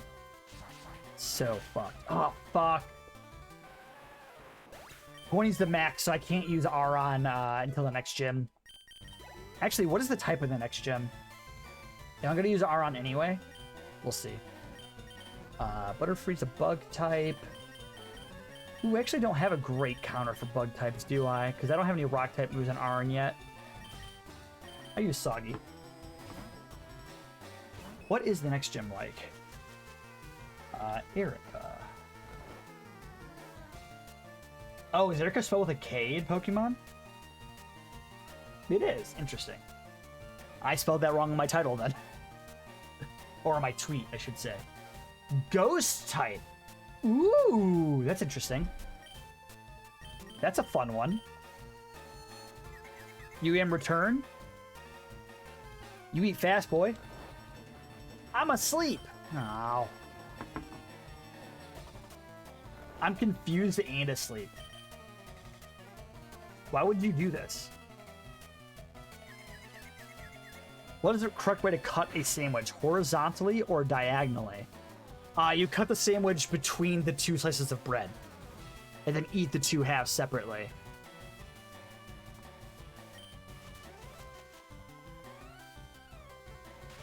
But to answer your question legitimately, diagonally for sure. Diagonally is the way to go. Because that way you get like better variance in the bites, you know? Whereas I feel like if you cut it in half, if you're doing like plain bread, it kind of just like kind of the same thing all the way through. But I guess maybe if you like consistency, that's the way to go, right? I haven't hit this Butterfree much at all. It also has Compound Eyes, so I'm not sure how much Flash is even doing, to be real. Here, go to sleep. Stop confusing me! I think I'm team diagonal, yeah. I guess if it's like a sub sandwich and you don't necessarily have the best, like, you don't really have so much of a choice. Though I used to work at a sub place, so I used to have people request cutting the sandwich at an angle so that the first couple of bites were like angular. People just like that. And you know what? I'm with them. I think those diagonal bites are pretty sick. Okay, this is not working. We're gonna swap Pokemon here. Come back, not plant. I shouldn't have swapped you out. In before you're paralyzed now. God damn it.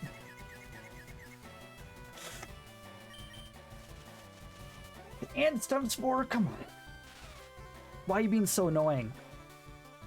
I'm confused, and this Butterfree's fucking pain in the ass, dude. I'll just do Metal Claw. Oh, Metal Claw is actually scary because if I increase my attack, the confusion damage will do more to myself, which I think is painful. Yo, I broke through paralysis every time, but also hit myself every time. There we go. Yo, paralysis don't mean nothing to me. Oh my fucking god. Uh-huh. If you're gonna break through paralysis, hit him. Hit her. Hit her. Really? Come on now. If you hit yourself again, you're dead. You know that, right?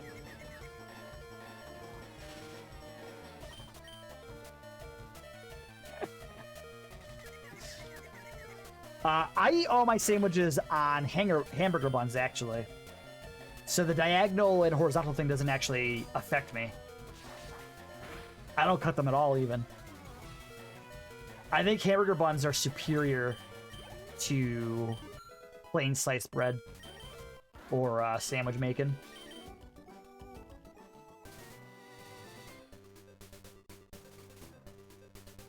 In most ways. I gotta pass this guy again. Oh! Oh. He can't see me from there? Okay. Brioche, sesame, pretzel buns are S tier.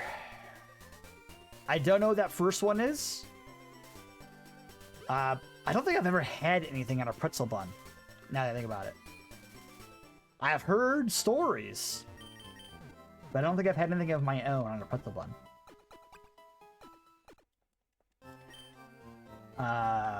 Okay. I'm gonna put our Arn away. I will take that amulet coin back in a moment. I'll put Talo on the team. I'm also gonna put Haunter. No, I want Haunter so I can catch Pokemon. Okay. Is pretzel bun just like thicker bread with salt on it? That's kind of how I imagine it. I also don't know what I want to say it's brioche, but I feel like it's like brioche or something. Or I'm pronouncing it way wrong.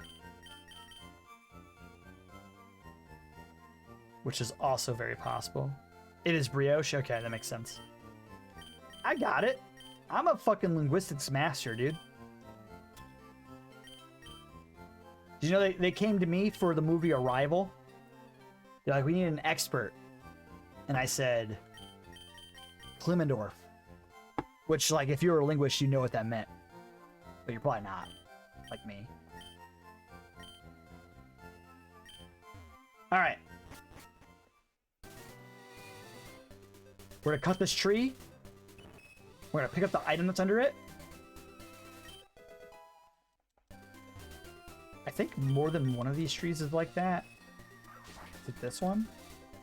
No. Man, this lonely girl here. What is that? Seems good.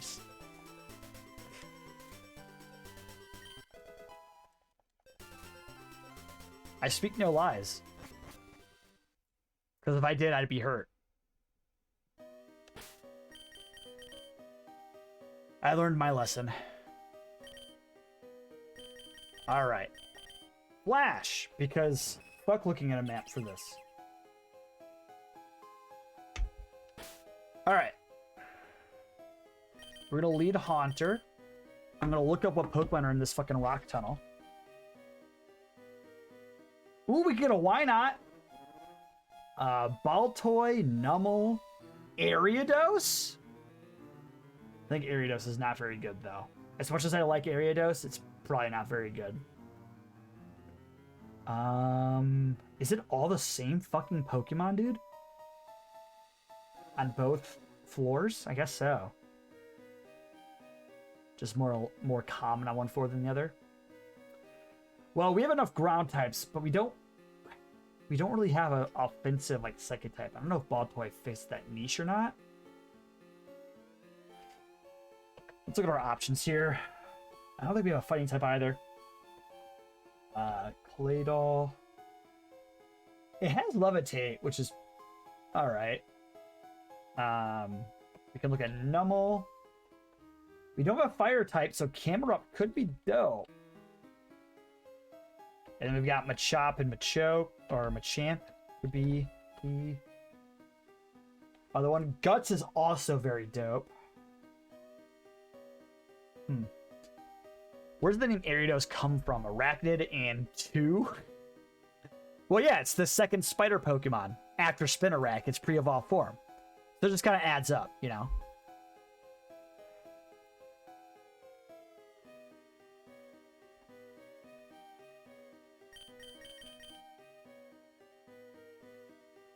Who do we want? Claydol is a pretty good defensive mon, but Machamp hits like a fucking truck. Physically.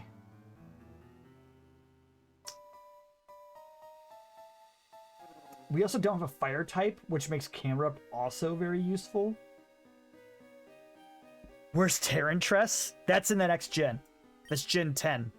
Gen 10 is just going to be, every single Pokemon is going to be a pre-evolved form or an evolved form of an existing Pokemon. And they go back to Kanto, but with all the Pokemon, and Kanto's like bigger and open world and shit. That's what, or it would be Kanto and Johto, like put together like the original, like Silver and Gold.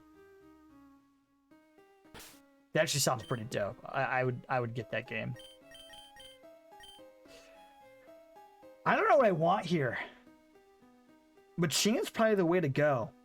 Guts is super good. Jorsh! Oh, is that your... Jorsh! That's a goofy thing. He had Argta thing. I really don't know what I want to catch here. What's up, Umber? How have your last 2 days been? Shard.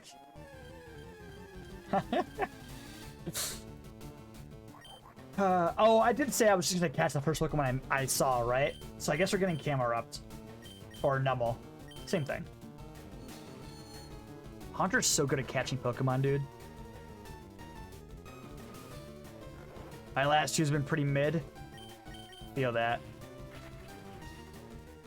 I did see there was some miscommunication about games.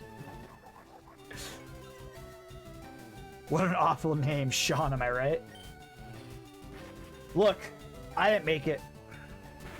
I was born this way. Yeah, we're gonna play games, and then we didn't. I saw the chat. I don't have the notifications for the gaming channel anymore, but I saw the chat yesterday. Or not yesterday, on Tuesday after my stream. And people were like, oh, we can do it this weekend. So I defaulted it to being this weekend. And then today, I checked the chat again. I don't remember why. And I saw you being like, oh, when we playing games, and people being like, oh, I forgot. So that's my B. I thought we were postponing until this weekend. That is definitely a my B for me. I played a midterm, and because, yeah, Josh had the midterm as well. I'm incapable of organizing things. I would say you did as much as, honestly, you should have had to. Okay, it's just the rest of us kind of fucked you over.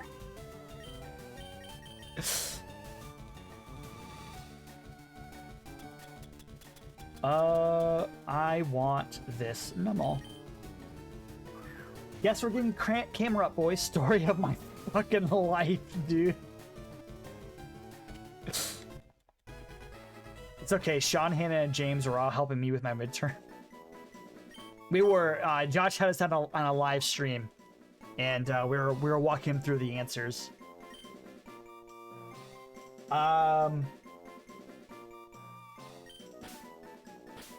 What am I gonna name this Nummel?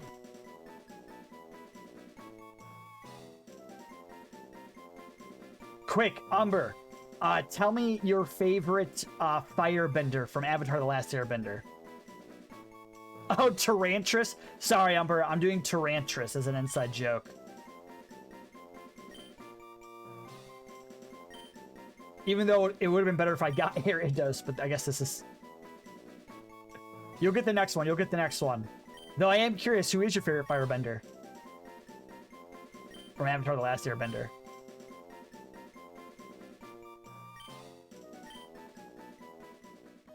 Azula? Okay, yeah, that adds up for sure. Obsi. Itabbi. Azula is the correct answer. She does have blue fire, which is kind of hard to beat in my opinion. We could probably lead Diglett, right? We could run from Wild encounters. Do I have the amulet coin on you? No, I had King's Rock on you. Let's give you the amulet coin. I don't have it because it's on... Is that on anybody right now? Actually, not sure.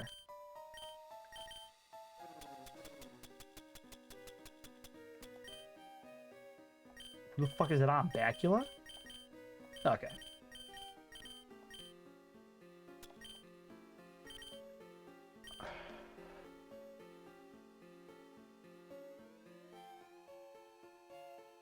I was trying to think if there's a firebender I like more than Azula.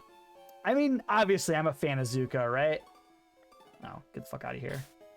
I'm a pretty big fan of Zuko. Azula just kind of has, like, she's got a presence. And Zuko's kind of a brat for, like, the first half of the first season. Which, like, good for him. Alright, we're fine.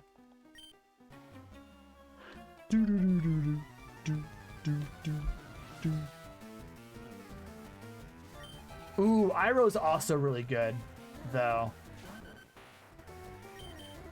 Zuko becomes best boy, but Azula is just an amazing villain. True. Azula is very fun. Too fun, even. Despite what the beach episode would make you think. E! Ow! That hurt! Pikachu has, like, no defense, man. Why would you leer, you fucking idiot? You would have killed me. Also, Grey Delisle is one of my favorite voice actresses. That makes sense, yeah. That definitely makes sense. I don't know what else she's in, but she does a great job as Azula. I assume that's the voice actor for Azula, and I'm just, like, playing along, but I'm actually not sure about that. She's in everything? I guess that's fair. Like, it feels like every fucking, voice actress is in, like, everything.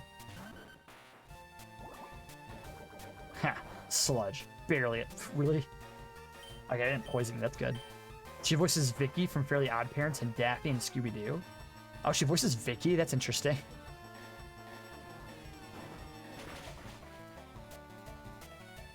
Vicky! Something about being sticky or something.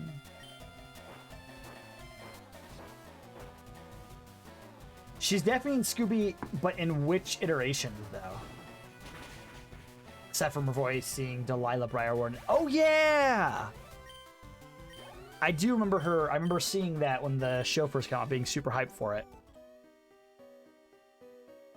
She does a good job. Good Delilah Briarwood. Very tragic, but very sexy character. Also fucked up. To be fair, I don't know how tragic. It's pretty. It's fairly tragic. She's fairly tragic. Not to give away any spoilers if nobody knows them, or if anybody doesn't know them.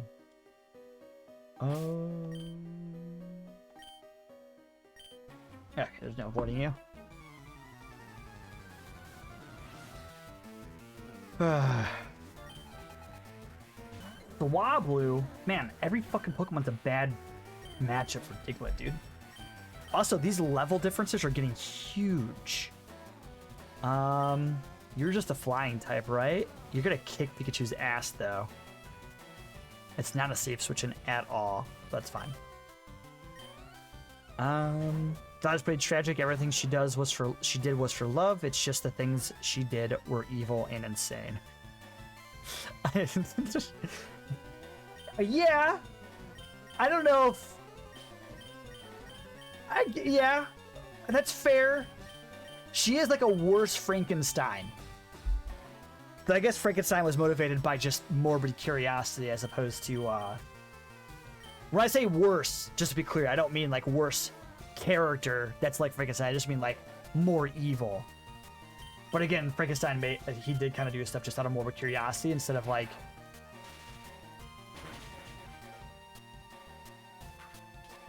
love for another.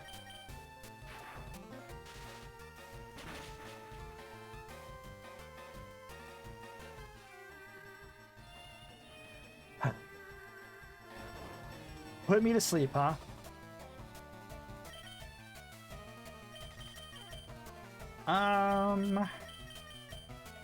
I think Eval's fine here. I think she like initially was just trying to revive Silas, and then after that just went ham. Yeah. Yeah, I don't remember. I know there was more lore about her revealed in and around campaign 2. There were like mentions of her in the past. I don't remember if like it was revealed whether or not she got broken by losing Silas, or if like they were both already shitty and then she brought Silas back, but I don't know. I don't remember. I assume it's that way because that sounds like the kind of character Matt would make. Though he's also not against making just outright bastards, so it's hard to say.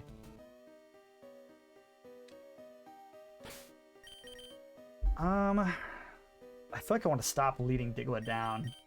Also, let's wake up Pikachu. This opportunity to name Talo ain't Falco. Well, that ain't Falco.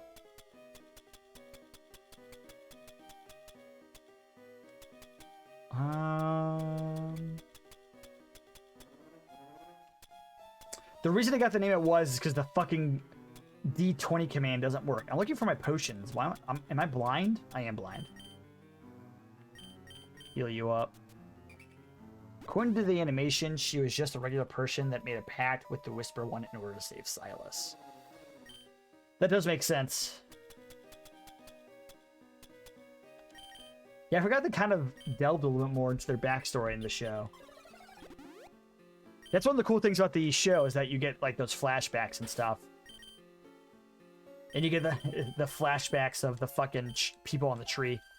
Just pour myself an old Rasputin Russian Imperial Stout. It sounds like you just made up a random URL for a Twitch clip. Old Rasputin Russian Imperial Stout. Yeah, I don't know anything about Campaign 1 aside from the show. Oh, really? You haven't gone back? I mean, that is a lot to ask.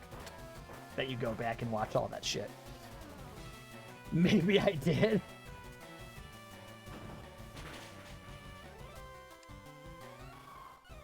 Good season, though. A lot of people's favorites. A lot of people's favorites. To be fair, there's only 3 campaigns.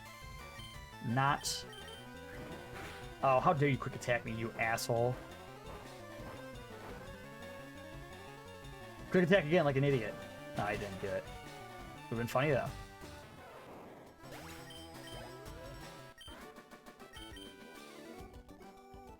Oh. Oh. I love Campaign 3. To be fair, it's the only one I've watched. I couldn't get into it. I don't know if I just like stopped caring or something. I don't know. I went to the first episode in theater. I saw it in theater with like a bunch of fucking critters. I was super hyped, and I do like the characters on paper. Burnt Out, yeah, probably. Did you watch Calamity? I didn't. I haven't watched that either. I do want to at some point. It sounds like a really good thing. I mean, Brennan's a great DM, and I'd love to see more interactions between him and Sam. And I've heard literally nothing but amazing things about it. Oh shit, it's the actual Terran Tress. But I don't know. I just yeah, I probably just got burnt out on Critical Role. Well, another thing about me, I don't know about you. I watched Critical Role. I didn't just listen to it. A lot of people listen to Critical Role. I actually sit down and watch it. And it is a lot to watch. And I never wanted to speed it up because I feel like watching at speed, I think is better for like the dramatic pauses and the timings for the jokes and stuff. But yeah, it's a lot to, I put it on while I'm drawing. Yeah, I tried not to do other things. I didn't start doing other things while watching until like near the end of Campaign 2. I think I got burnt out on Campaign 2 was the thing. And Campaign 3 wasn't enough to pull me back in. Because near the end of Campaign 2, I got kind of, I was like, even though I love the characters in Campaign 2 a lot. Do we keep Douglas down first? I'm going to switch Soggy out first. The first I got was 30 episodes into Season 2, but the time commitment's so tough. It's very tough, yeah. It is very tough. I would say that, yeah, the characters in Campaign 2 are my favorites, for sure. Was less story narrative or something?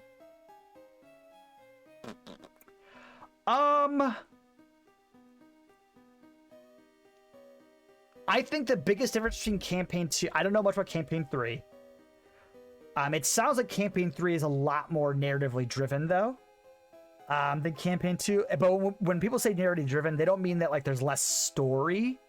There's a lot of story, a lot of stuff to consume in Campaign 2 as far as the story is concerned.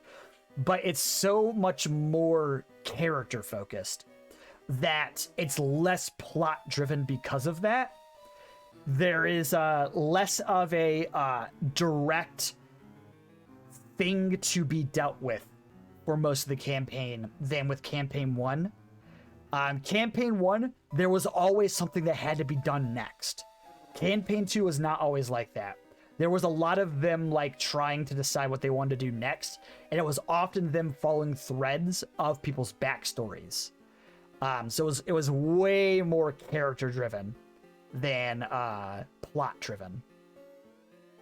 Campaign 3 is more like Campaign 1. Yeah, I've heard about I know there's like a giant time crunch going on right now. There's like 11 days until something happens, which is definitely a lot more like stuff has to happen, guys, than Campaign 2 was. That might be an intentional choice. I think there was some burnout because of the character driven stuff. Can't listen to something like that while studying, doing homework, too distracting. Yeah. No, I feel that. They have 11 days to more or less stop the apocalypse. Hell yeah. You love to see it. Yeah, even like, I mean, mild spoilers, but even like the campaign ending conflict in Campaign 2 it felt just way more like personally driven for the characters than as like a threat to the setting in any way. Unlike Campaign 1, where it was literally, the world was at stake. So, I mean, the stakes were huge, like, for the setting, technically, but, like, the knowledge of how large of an impact it would be was pretty obscure and not really the focus of the characters and the plot.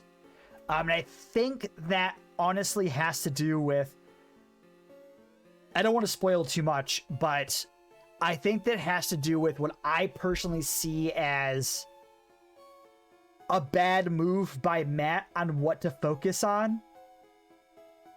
And it's not all Matt's fault. I think there are some odd focus choices by the cast as well. But I do feel like it kind of felt like they got tired of the campaign by the end of it. Because they didn't even get to level 20. They stopped earlier because like all of the threads were being sewn up, even though they didn't actually sew up all the threads. And a couple of the threads were kind of hastily done and weren't super satisfying. I'm going to stop trying to rant about Campaign 2 now. Campaign 2 lacks cohesion, it sounds like. On a grand scale, yeah. On a grand scale, it's a very sandboxy feel for the characters and less of a plot-driven thing. Lacking cohesion, I think, is a strong way to put it, but in a fundamental sense, I guess that's technically true, yeah. It still feels put together, and everything feels like it goes together like it's supposed to.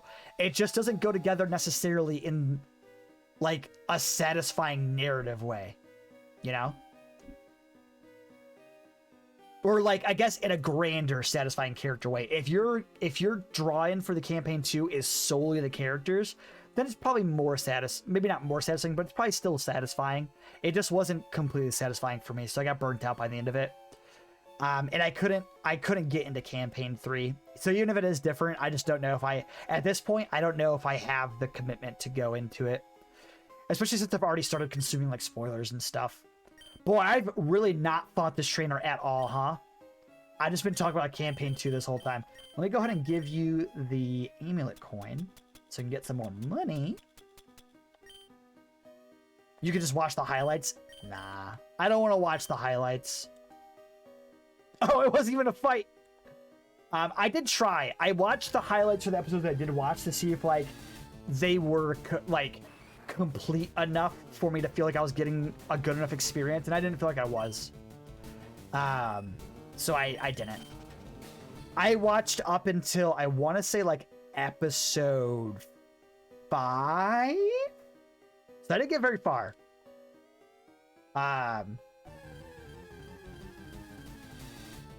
And since I'm sure Josh doesn't super care about spoilers, I stopped watching when I think an episode after Bertrand died.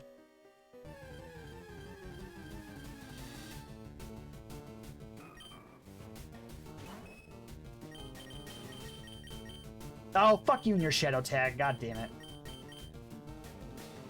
Flash. Don't mirror coat, don't mirror coat, don't mirror coat, don't mirror coat. You son of a bitch! Hot miss because your accuracy fell, dumbass. Alright. I will say the beginning is a little meh. Imogen and Aurum were kind of boring for me, but they've grown on me since then. Interesting. I was immediately interested in Imogen. Aurum I get. I don't mind Aurum simply because it's funny because I think you specifically would love Liam's characters in the first 2 campaigns. He went to the third campaign specifically wanting to just be a dude. Genesis' second character is way better than Bertrand.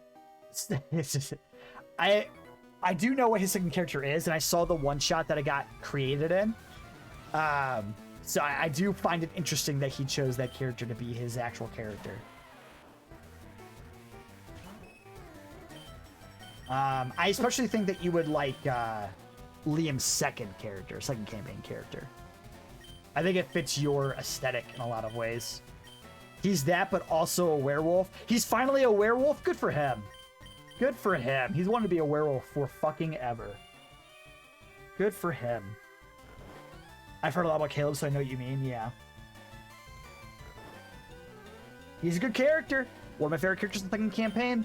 Should have gotten together with Jester, but he didn't. So fuck that. But that's just me wanting to ship. I'm still salty about it. Sue me. No, fuck Essek. Essek sucks. Essek's garbage. I fucking hate Essek. He's not interesting. He isn't. He got forced to be an interesting character, but he's not.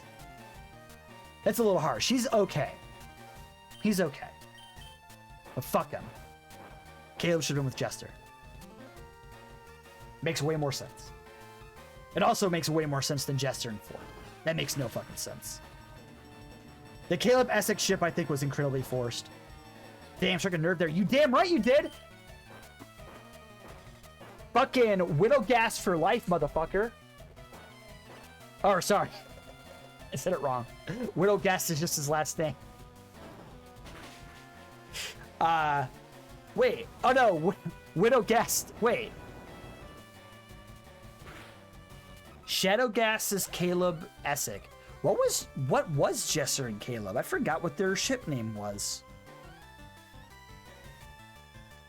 Oh, was it just Widow Jest? Might just be Widow Jest. Malagast. I think Not's the best C2 character. Not's pretty good. Not's a great character. I do think that there's an element of Not that I feel like Sam pushed in a bit of contrarianness into. That being that Sam was very interested in the whole, like, why would someone choose to be an adventurer? It's a fucked up life. And there was a bit of, he definitely explored that a bit with Not. And I think he said on multiple occasions that he kind of had to, like, push Not in a direction that maybe was a little unnatural for the sake of keeping Not in the story. But I think people oversell that conflict for adventurers in D&D. I don't think it's as much of an issue as people make. I don't remember what Pokemon I was facing. I'm gonna be real. Was it a Geodude? Boy, I hope it was, because I don't... It was, okay. Yopo be like... Yopo be like what? What did I say that was Yopo like?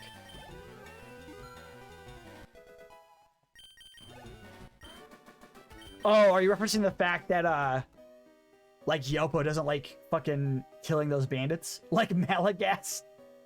Because you said he realistically wouldn't want to come back if he did. He realistically wouldn't have come back, but he did. Oh, I see what you mean. Yeah. Yeah. I suppose in a realistic way, he wouldn't have come back as quickly as he did. I always planned for him to come back at some point, but it just happened that Yopo left at a time where we were no longer playing the campaign nearly as frequently, and James was clearly trying to go to something, and he needed Yopo to be there. Wait, why couldn't I run? Is Clefairy that slow? Realistically, I think Fear and Kisper would have got the boot. Yes. Realistically, Fear at the very least. But yes, that would have been... That's why Yopo left, essentially. To be honest, Fear and Kisper fight went so much worse than I ever thought. Yes, it did. Yes, it did. Playing with fire when you start doing shit like that, I should probably just repel at this point. I think we figured that. Yeah. No, it was always Umber's plan to die. Yeah, it's a fight no matter what, huh? Yeah, that was sort of like, that's the problem you run into. Because my mindset as both the player and as Yopo was, Fira has to go. If Fira don't go, Yopo has to. There's no fucking way he can just let this be. So it's sort of my attempt to sort of add consequence to what happened. Because otherwise, because Fira was so remorseless in the moment, that it just made no fucking sense for Yopo to give her a chance. I mean, it would have been fine with dying and making a new character. That would have been... If you had died and stayed dead, there's no fucking way Fira stays. There's no fucking way. Yopo doesn't leave at that point. Yopo kicks Fira out. 100%. With the way that she was behaving, 100%. James knew what he was doing with that. 100%. He knew that because he knew he was with you guys in on that, right? Because he was in on the whole, like, you guys wanted to fight. So he didn't expect that to go the way it did either. So now we're traveling with a party of gods. Gods, plural? Something you want to tell us, Judas? I think Jay would have also kicked... I hope so. That would have been bye-bye Fira for sure. Oh, the bottle, right. I forgot about ale for a second. It's spelled A-I-L, but it's obviously a play on ale because that's... Scotty likes doing that a lot. It's this word, but spelled differently as a name. He does it a lot.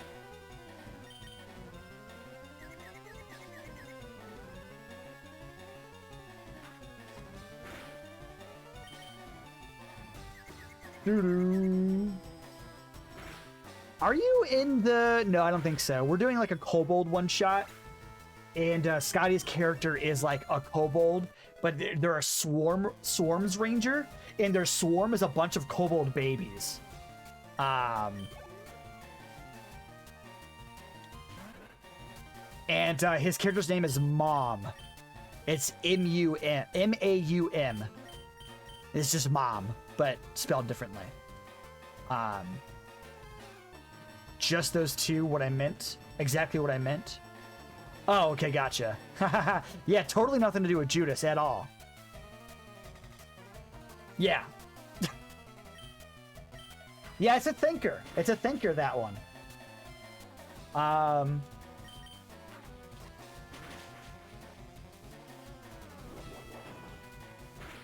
Yo, this rock tunnel's taking a second.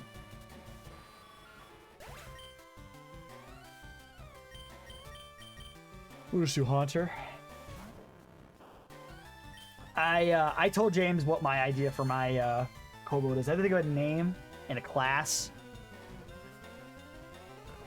You are a kobold. Yeah.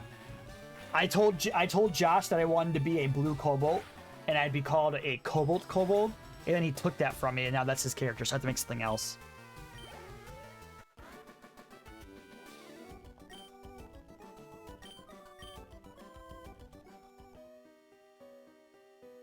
Bitch.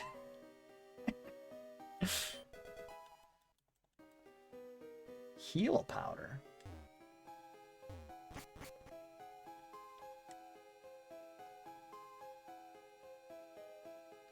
Wait, you were calling me a bitch, right? Not Cassie?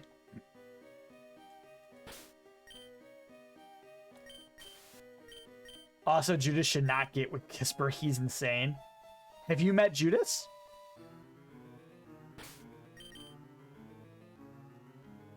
I don't think Judas understands romance. Oof, too real. Too real.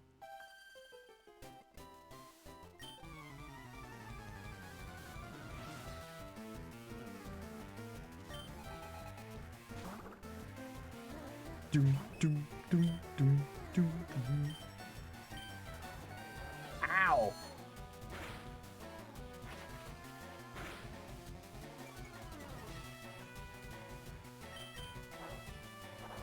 I actually, this is something I've talked to some people about. I don't think I've talked to anybody in this group about this before, but when it comes to like romance for my characters, I don't have anything against the idea of it. I don't know, I've always made characters that almost always have made characters that have like no interest or like no explicit interest in sex or like romance. At least like often they're like, you've gotta like, there's a job to be done, like Yopo. Like, there's a job to be done. Why would I be dating somebody? There's a job to be done. I'm not looking for that. I gotta do something. Or they are just straight up like, I don't really care about sex or romance. I don't know why that is either. It just is. Ow. Because there's the idea of love is I will marry my friends platonically, or sex can replace love. The two sexualities. Usually there are more pressing issues. That's fair. Kisper definitely searches for love. Kisper is definitely searching for love, but he really doesn't know what it is. Shipper looking to fuck. You can tell. You can tell. There are usually more pressing issues, but I don't think that is at the exclusion of romance, right? I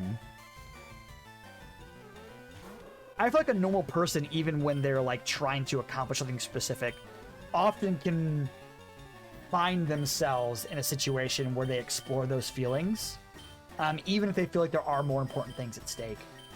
I mean, think of all the people who try to make romance and like entrepreneurship work, and both suffer for it. That's just how like your emotions work and how your feelings work, is that like you kind of can't look past that. I mean, Elijah and Marina? No.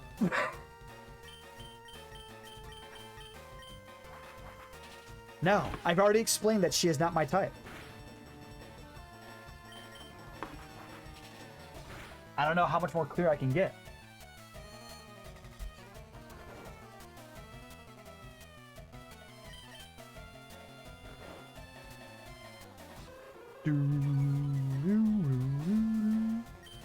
Mine and Lauren's characters in the PvP one shot were ex-lovers. True.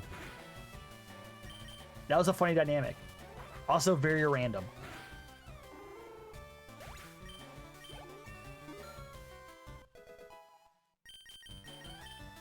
Double team, is that worth it? Is that better than Growl? Oh, it's...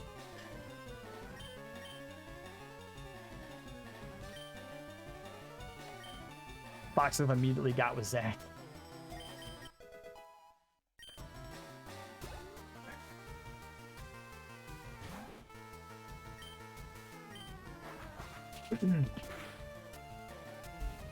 Zach is tall, dark, and handsome, probably. Is he handsome? Probably up in taste, right? Fucking Hyperfang bullshit.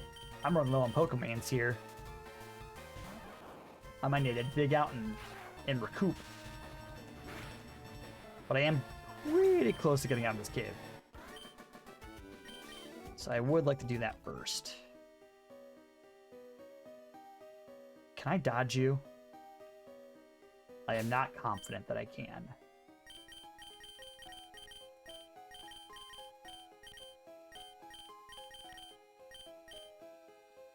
Why am I so bad at this? Trying to give him an item. Make me money. I think romance just hasn't really lined up with any of my 4 campaign characters. Judah's probably the closest, but he's a freak. I did make that comment as Fergabon to Cassie about saying that she loves a necromancer, and she didn't deny it. She did not deny that. So, keep an eye out.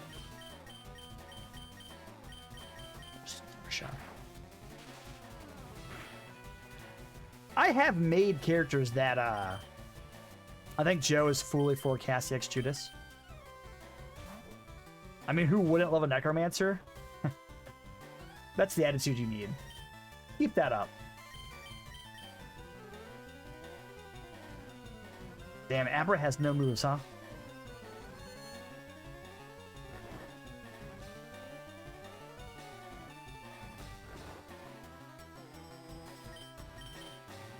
To be fair, Cassie X Judas is the only ship that matters. It's the only one that matters.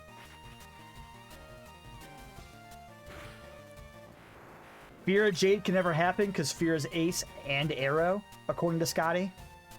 And Jade and Kissers are. I mean, that's just who they are, right? They just are married. That's part of them. So I'll force all of you to marry Kisper. We'll see about that. We'll see about that.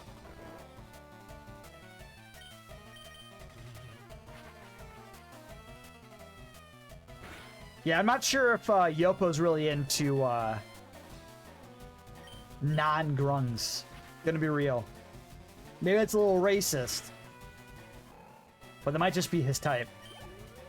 He's a god, but he can have as many spouses as he wants. Shit, I can't use Haunter in the next fucking gym now. I was not thinking at all. Do I want Confuse Ray? Spite's pretty good.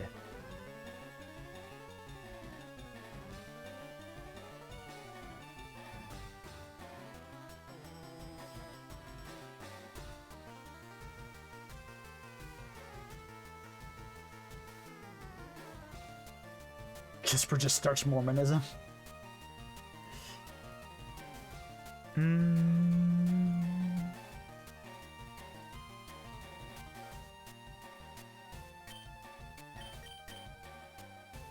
I'm almost always going to want to go for Hypnosis. Hypnosis has been like a game saver. I need to keep Nightshade as my only fucking good damaging output for Haunter. Curse has also been very, very useful. I think I do replace Spite. I haven't really been using it. I just feel like there's going to be encounters in the future where it's going to be super useful. Because I can just, if someone has like a super powerful move, I can just delete it from their arsenal. Do you think we're going to have to visit Kisper's family like very soon? I'm terrified. Uh-oh. Your family's in the White Void? What are y'all's favorite Pokemon types? Ooh. That's a tough one. That's a tough one.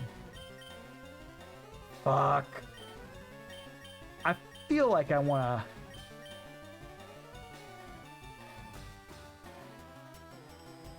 Will I ever want to confuse a Pokemon more than hypnotizing it? Actually, confusing a Pokemon and then hypnotizing it, or vice versa, is really good. I feel like I'm going to regret this, but I'm going to keep it. Ghosts and Grass. I know what you're talking about. Hell yeah.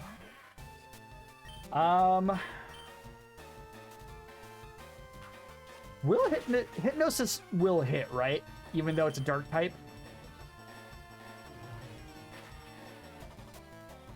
Right? Okay, maybe not. But Sing worked on Haunter before. What is my favorite? Look, Ghost is like... Y'all are in a White Void. Ghost is the most consistently cool Pokemon from like every generation. I need double team. So it's hard not to pick Ghost. No. Okay. It's hard not to pick Ghost. Dragon's a pretty cool type, of course. Steel's cool. Big Dark fan. Dark's also very cool, though there are some Dark sleepers out there. Gonna be real.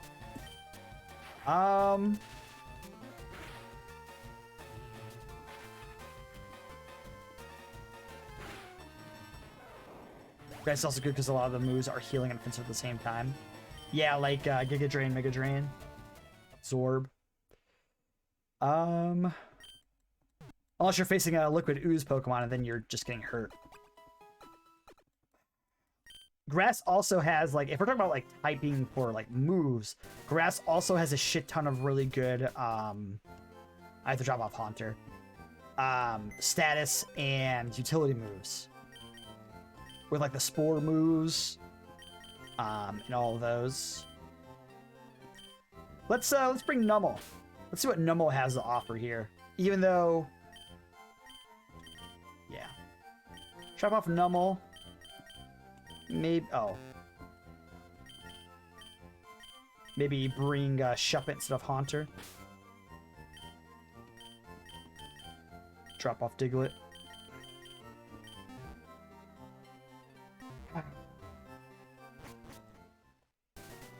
I do like Ghost and Dark quite a bit.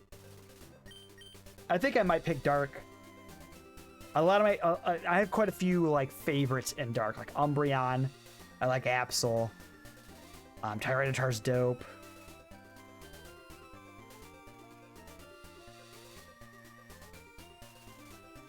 Honchcrow's dope. Murkrow. Umbreon's pretty dope. Especially shiny Umbreon. I love me a shiny Umbreon. Shiny Umbreon's got that sick blue instead of yellow. This next gym's gonna be hard as fuck, dude.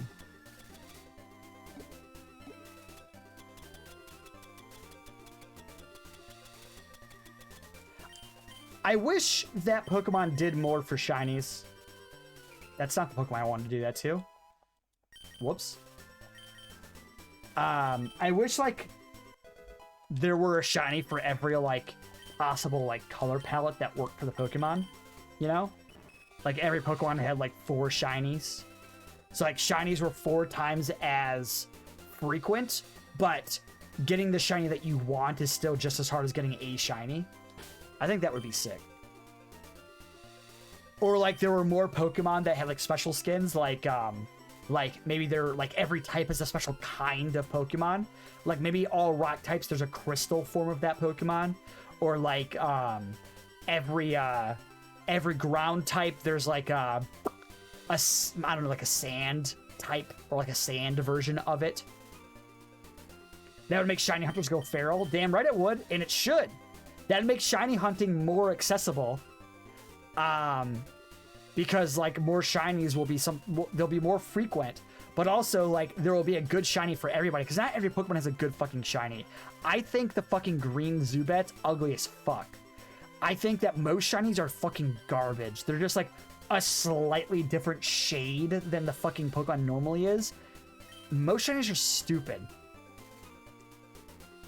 Green Zubat's uninvited to the cookout.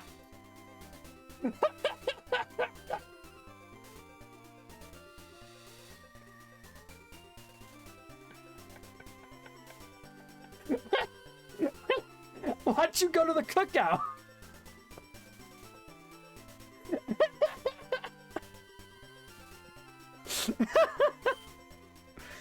Okay. Shit, did my Zubat take my amulet coin? Or not my Zubat, my Diglett? No, it didn't. I think Pikachu has it right now. Yeah. What? I will not explain myself. Oh, it's funny. I don't think we're getting to Erica today. I'm gonna be real. I'm taking my sweet, sweet time in this cave. Sweet, sweet time.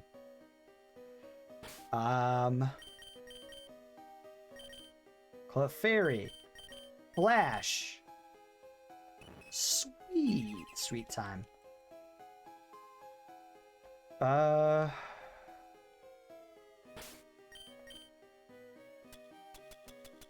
thing I got repels. Doo-doo, doo-doo-doo-doo-doo.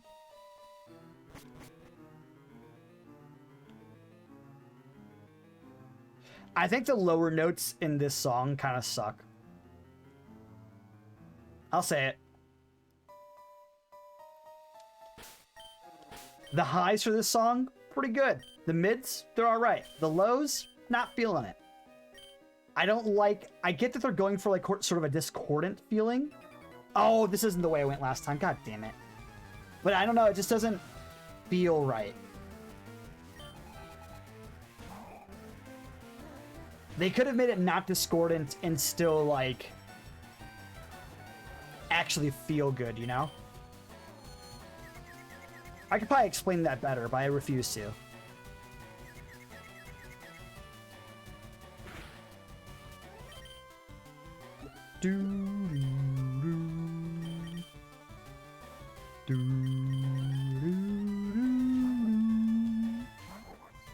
hope you have a ground type move, because I have no idea if you actually do.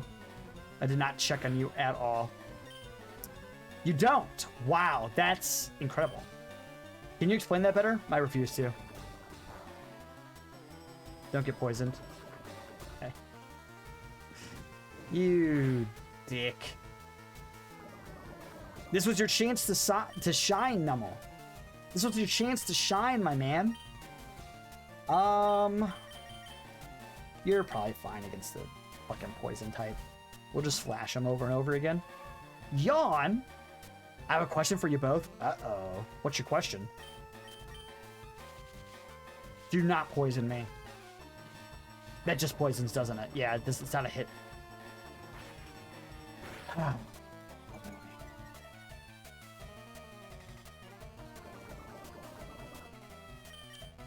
Let's swap out to get rid of the yawn. What's your favorite thing about your character, Mulberry or Pest? My favorite thing about the character. Interesting.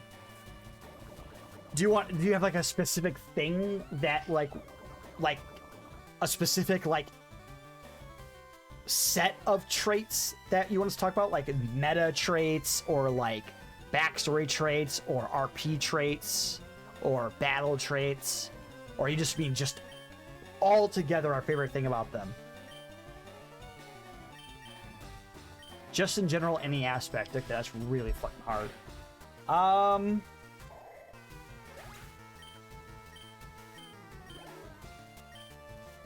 You can have multiple if you want. I am very fond of Elijah's backstory. I can't go into details, obviously. I think there's a lot there to work with. And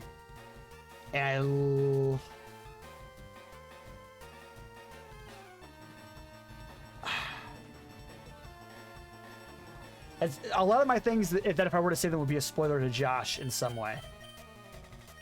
You love Elijah's backstory? Thank you. You should say that to all the players. I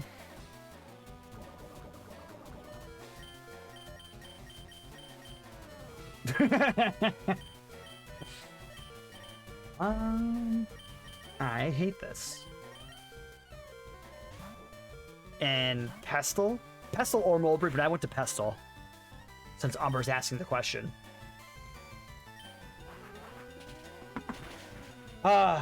I do like what I do. I'm excited about playing Elijah to be completely non-offensive and only support or debuffing. I'm excited for that, though. That, I mean, being at this low of a level right now, it doesn't come into play super hard. It still feels like we're low level. Which, you know, that you might not believe this. That's probably because we are. I don't like that accuracy. That hurts. That pains me.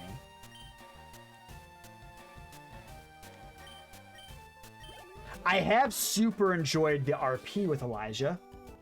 There's some like elements about Elijah's character that I haven't delved into that are like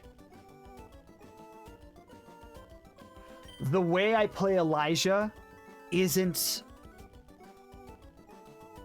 fully there yet, and there are reasons for that, and I like that.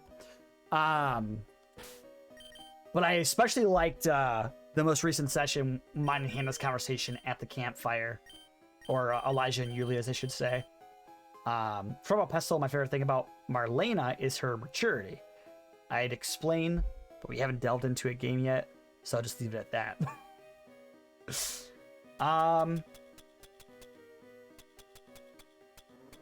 Yeah, she seems mature. She's got a good head on her shoulders. Elijah and Yulia have a really interesting dynamic. They do. I like a mimicry, LOL. And Keith, of course. That has something to do with Chipper, though. We're talking about your character, Josh. What was I doing in here? Oh, I wanted to cure my fucking poison Pokemon. Because, like, all my Pokemon got fucking poisoned. I only have 2 antidotes. Ugh. I'll cure Clefairy and Pikachu. Does it, though? No. No. Keith has nothing to do with Chipper. Good try, though. Good try, though. You almost got me. I thought for a second, I was like, wait, does he? He doesn't. Third me to pick a favorite aspect of Kisper because he's such a mess. He do be a mess. He do be a mess. I went this way. Cool. I already... Oh, I dodged you last time. God fucking damn it. I'm trying not to fight. I just want to get through the goddamn cave. Get confused, asshole. I'm still debating choosing Moon or Spords for his Druid subclass. The only reason to pick Moon is if you want to transform into better animals. But if you're only going like 2 levels, it's probably not worth it.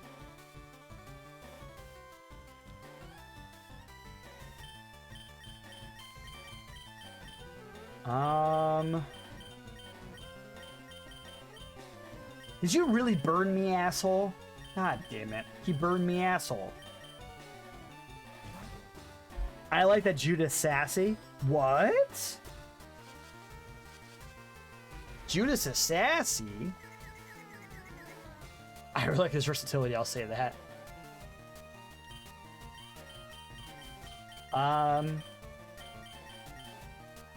I like that Yopo is... And Necromancy, obviously.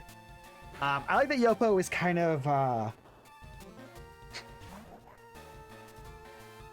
I don't know, he... I like that Yopo ended up kind of being sort of a... Why'd I send... Oh, did he just war me? That's fine, I'll just growl you over and over. The Pokemon Moon is I could turn into a wolf? Why would you want to do that?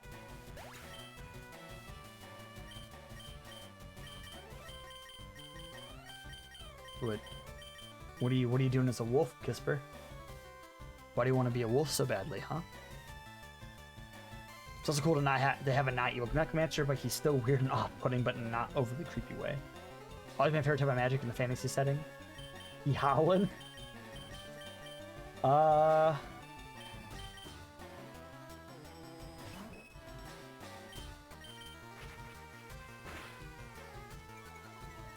What I like about Yopo is that I made him with a very specific... could you stop howling me? Or not howling me, roaring me? Every time I said a Clefairy, he's like, nah.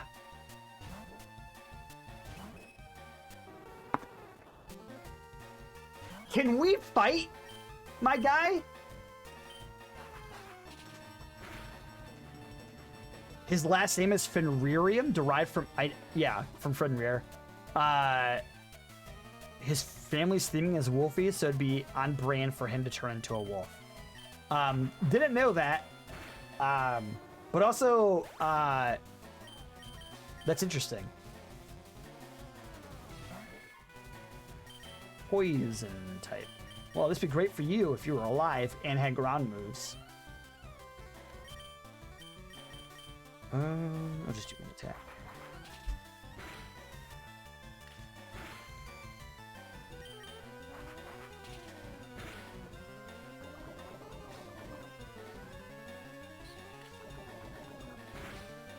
He and his sister only ones with non-wolf themed names.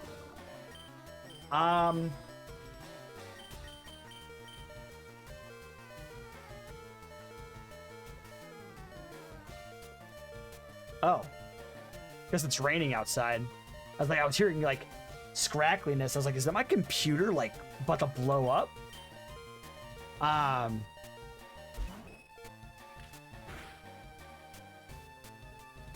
Look at us and our sisters. Well, yeah, what is this? We all got little sisters. We got a little bit of sisterness going on. That's me clawing at your window.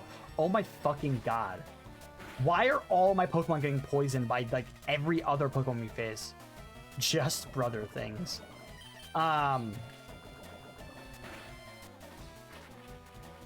So it's on brand for Kisper's family to turn into a wolf, but I guess I don't know. I really know what your goals for like Kisper's character is, but he could just be distinct from his family. Maybe he's an outcast of some sort, or he's turning into a wolf because he wants to hunt fish.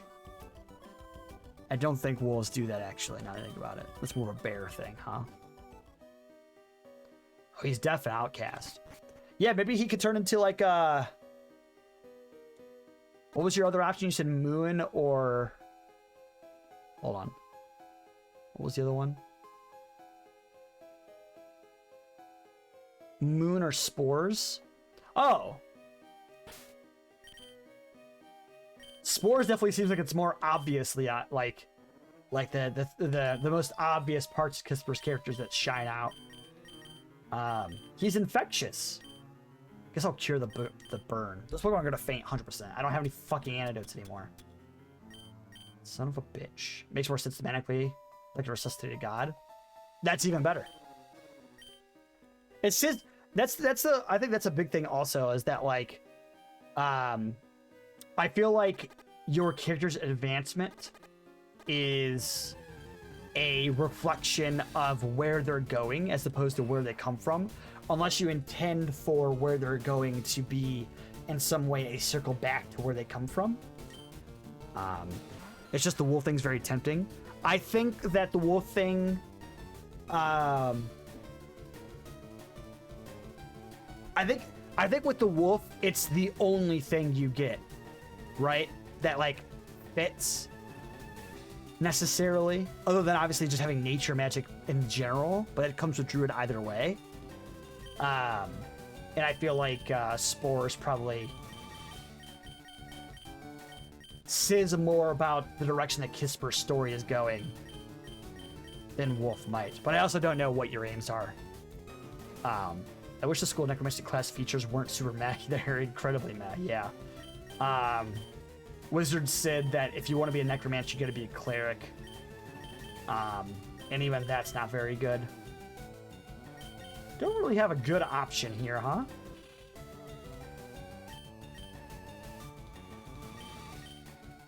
You get way more wild shape options? Yeah, but how useful is wild shape really?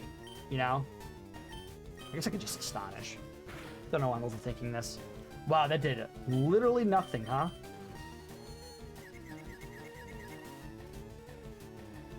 I don't know what your plans for wild shape are. You lose most of your character features wild shaping, especially your spell casting. 'Cause I don't think moon druids can cast spells in wild shape until like level 6 or something. Not sure. Yeah, but then you need to worship, and Judas ain't about that. True. My issue is I play offensively, and I value versatility over anything, so I'm always looking for things that give me more options. Yes, but more options doesn't actually necessarily make you more versatile. It gives you more answers, but not every answer is a useful answer, you know? I don't know why I use knockoff. It's not...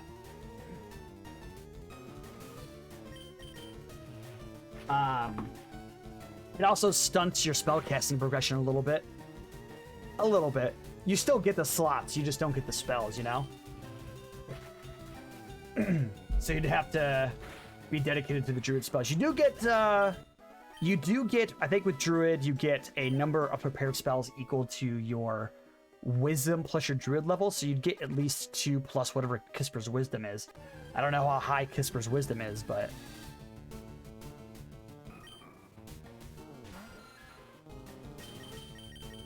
Fucking shadow tag, dude.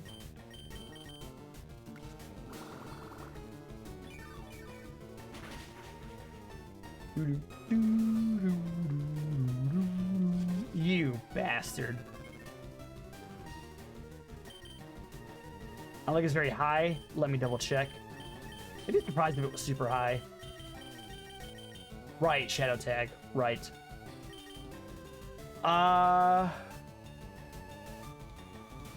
I pretty much sacrificed optimization and efficiency for role-playing theme. Have you? You're like full necromancy wizard, aren't you? I feel like you are thinking that because you haven't chosen the most optimal choices that you sacrificed it, but just the fact that you're going a pure necromancy wizard and you're getting these high level spells means that you are incredibly versatile. Yeah, more in spell choices. Yeah, and there's not like a ton of awful spell choices.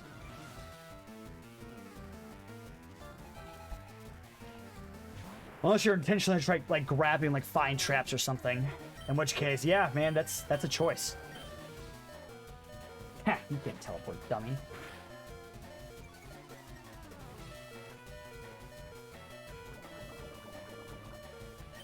Nope. I like my Clefairy, thank you very much.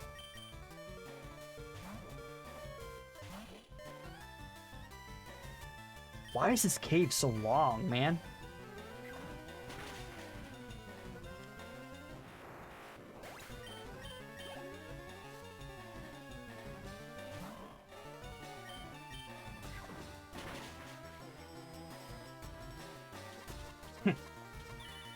Foresight? Yeah, you're gonna see me kick your ass. Dummy.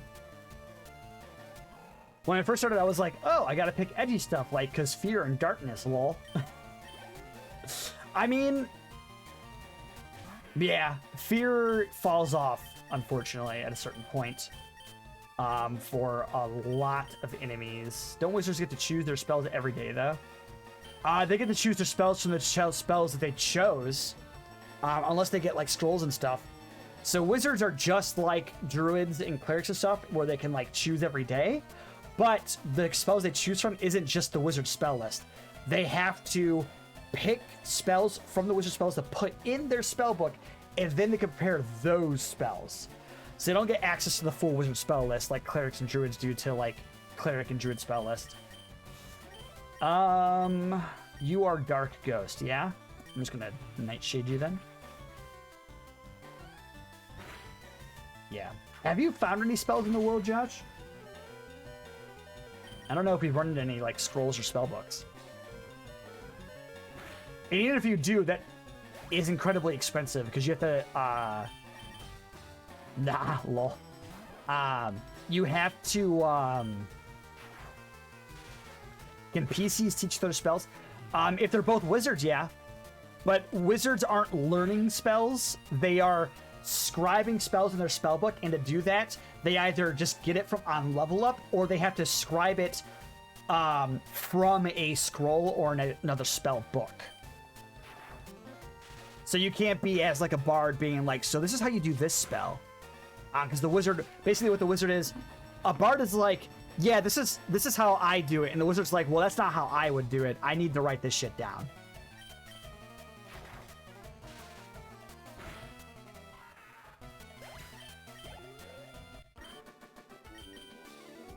My Clefairy's gonna die, dude. I still have like 2 fucking trainers left or something. I'm so under level for this cave, man. This is rough. Normally I can just like talk to chat and not really pay attention to do I save Clefairy or Pikachu? Probably Pikachu, right? Because Clefairy's gonna die anyway. Unfortunate. When you put left and we leveled up in the... Oh no! I wasn't looking at the screen! Oh my fucking god. Pikachu, you got this. Are you Pokemon? Pikachu, you got this. Oh.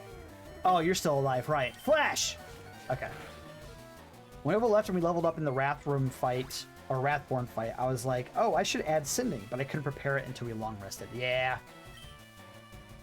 Sending's a decent spell. It can really fuck with the DM if you use it correctly.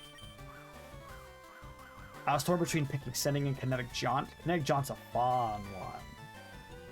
Kinetic Jaunt is a fun-ass spell.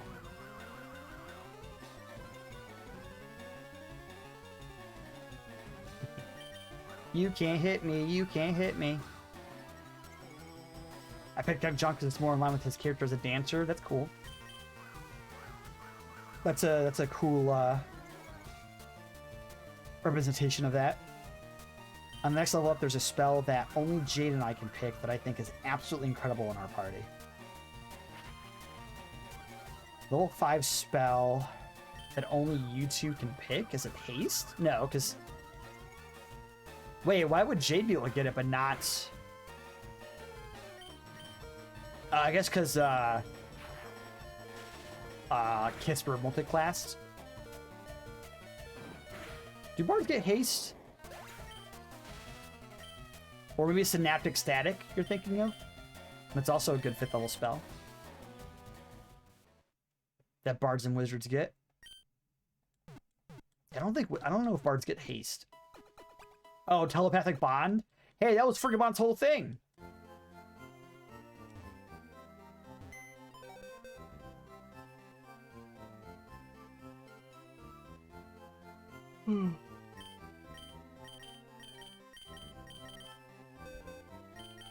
I hate this cave, dude. Let's drop off Pikachu.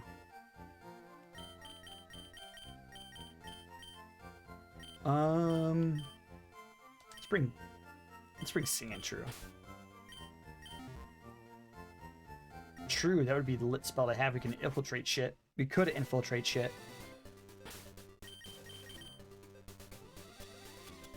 We should be infiltrating more often. Maybe this will be our light. Start infiltrating more often. Nothing like a good infiltration.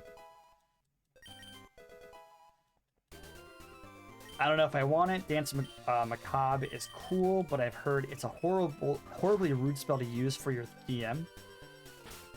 Yeah, fuck the DM, am I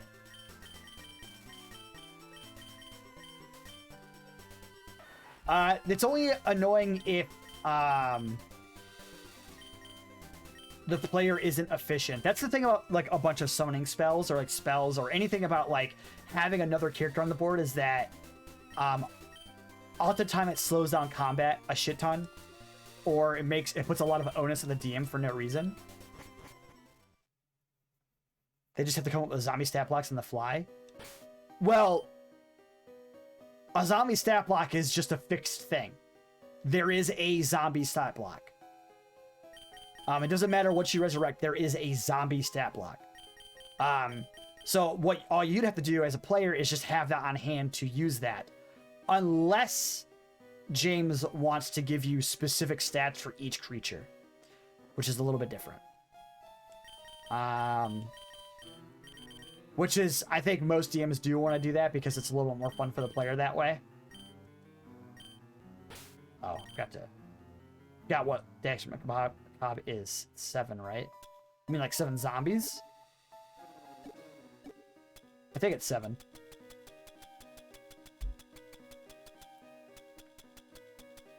But that's the problem with a yeah, if you mean level, it's 5th level. That's why you can get it. What the fuck was I doing? Oh, I wanted to flash. Clefairy flash. 5 corpses. God, that's so measly. Have you looked into the Shadow Spawn spell, or whatever it's called? I think that'd be a sick spell for you to have.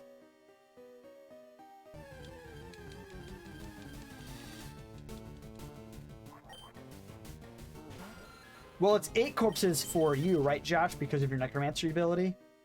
Or whatever? Can't you, like, add 3 zombies to it or something? Repel. My fucking brain is melting because this goddamn cave, man. That conjure thing? Yeah, doesn't it, like, let you add more?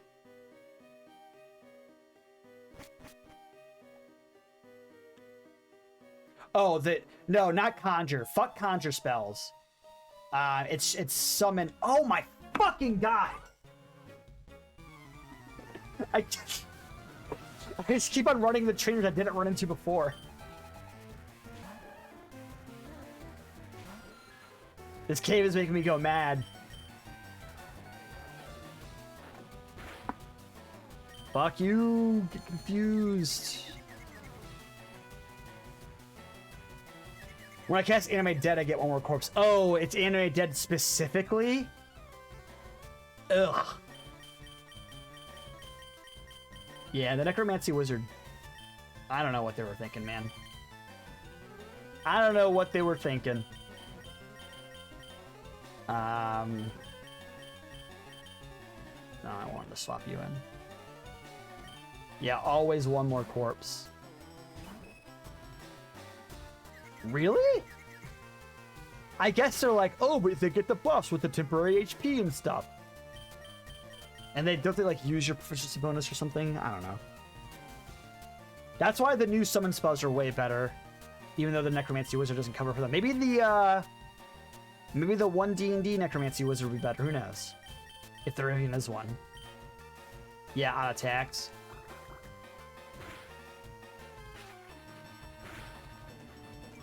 I really do feel like a lot of the PHB subclasses were kind of half-assed by Wizards, gonna be real. There's so many Cleric and Wizard subclasses, and there's so few of other classes. Some classes only have 2. And it feels like only some of the Wizard subclasses and some of the Cleric ones are even any good. Which is especially frustrating because not even all of the other subclasses are any good. Like the Assassin and the Berserker for the Assassin for the Rogue and the Berserker for the Barbarian are both lauded as being terrible. I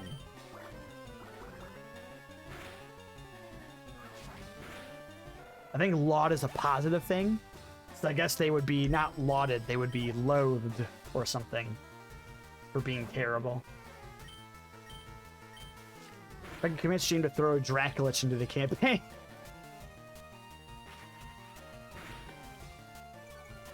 He might. Maybe Malagast will be somebody you can command undead on. Maybe that's why he was scared of necromancers. It's because he knew that one day a necromancer would become powerful enough to control him. You know? Because he's really been undead this whole time.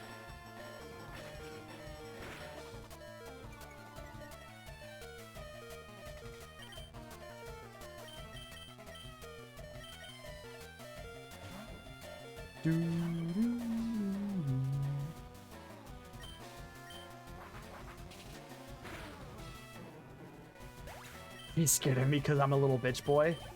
Yeah. I'd be scared of little bitch boys too.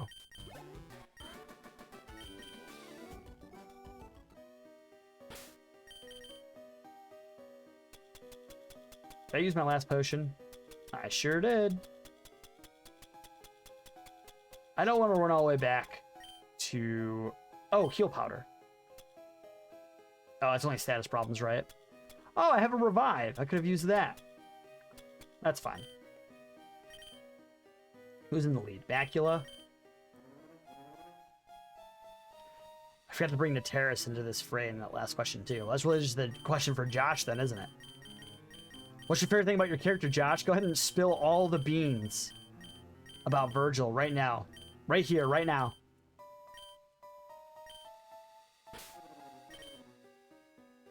Have a repel up? I don't remember. Boy, I can't wait to get to fucking Lavender Town and just end this misery.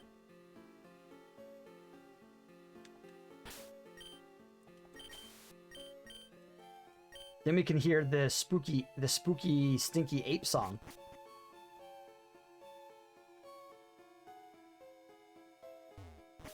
Probably all the references. And because he's a massive edgelord. Did I lose to you last time? No, I lost to this asshole right here. Get owned. Okay, I don't think I can avoid this one, though.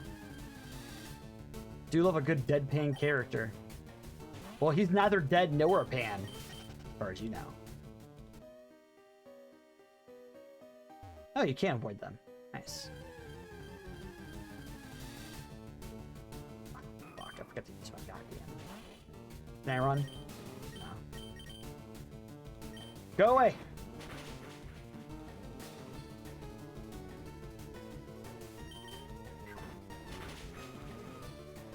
You guys remember that whale thing? When, like, when iPhone was kind of newish, you can make your messages look like a whale by giving them a long face. Remember that?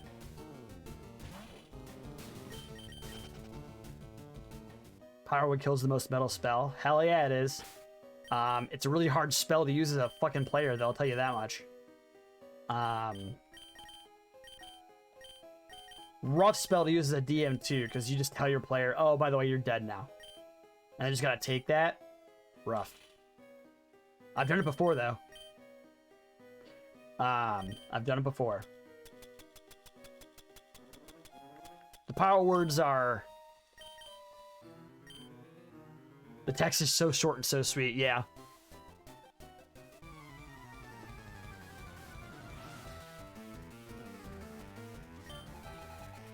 Power word kill is a very interesting one, too, because if a druid is wild-shaped, they just die.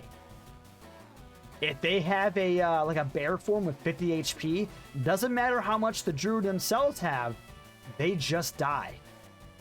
Which is a very interesting interaction.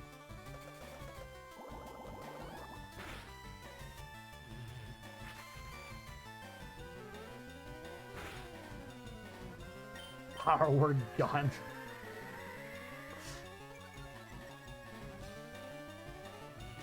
You fucking shoot them dead, they die. They should have thought of that. This should be in the game. Everything about Eve is her deceptive appearance and that she looks harmless and sweet, but will also fucking kill you. Nobody knows that better than that bandit you killed, huh? Assuming no, but is there anything in 5e that allows you to know the enemy's current HP? I don't think there's anything that lets you know their exact HP. There are two things. There is the fighter, the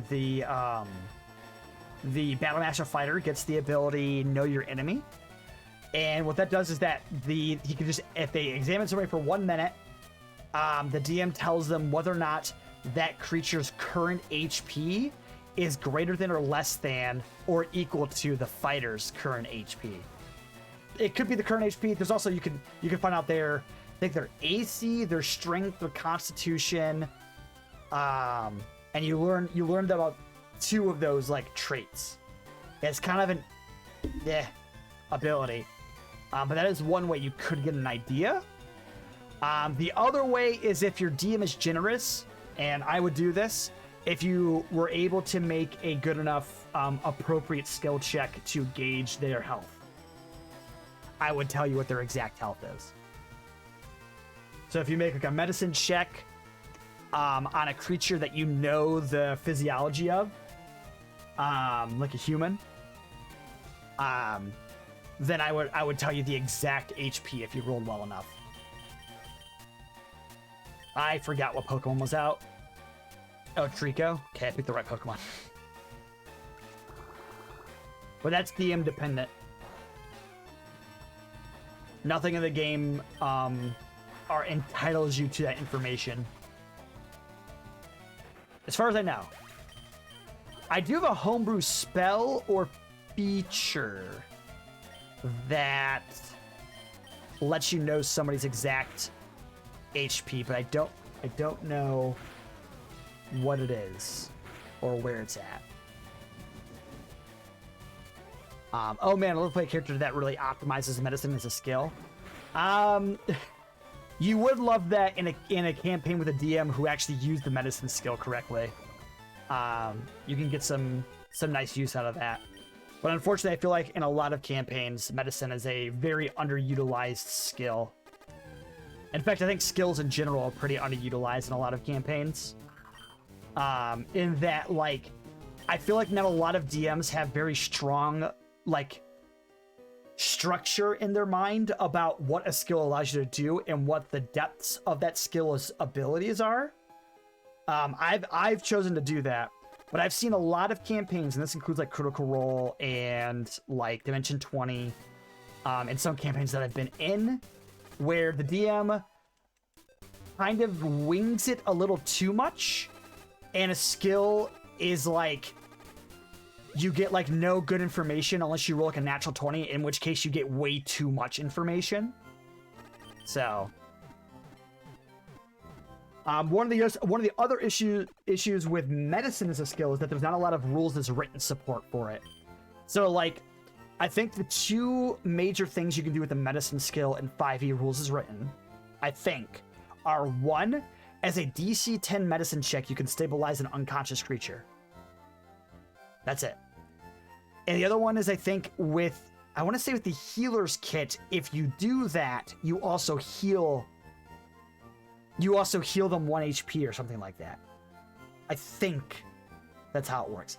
And I'm pretty sure those are the only two things that directly use the medicine skill. That's not like a magical item or something. I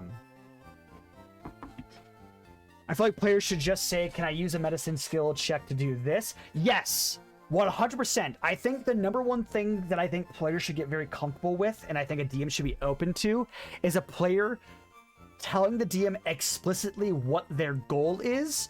Because most often, unless you have a shitty DM, most often what a DM will do is they'll either just say no if you can't, which is fine, or they'll present you the steps in which you can take to accomplish the specific thing that you want.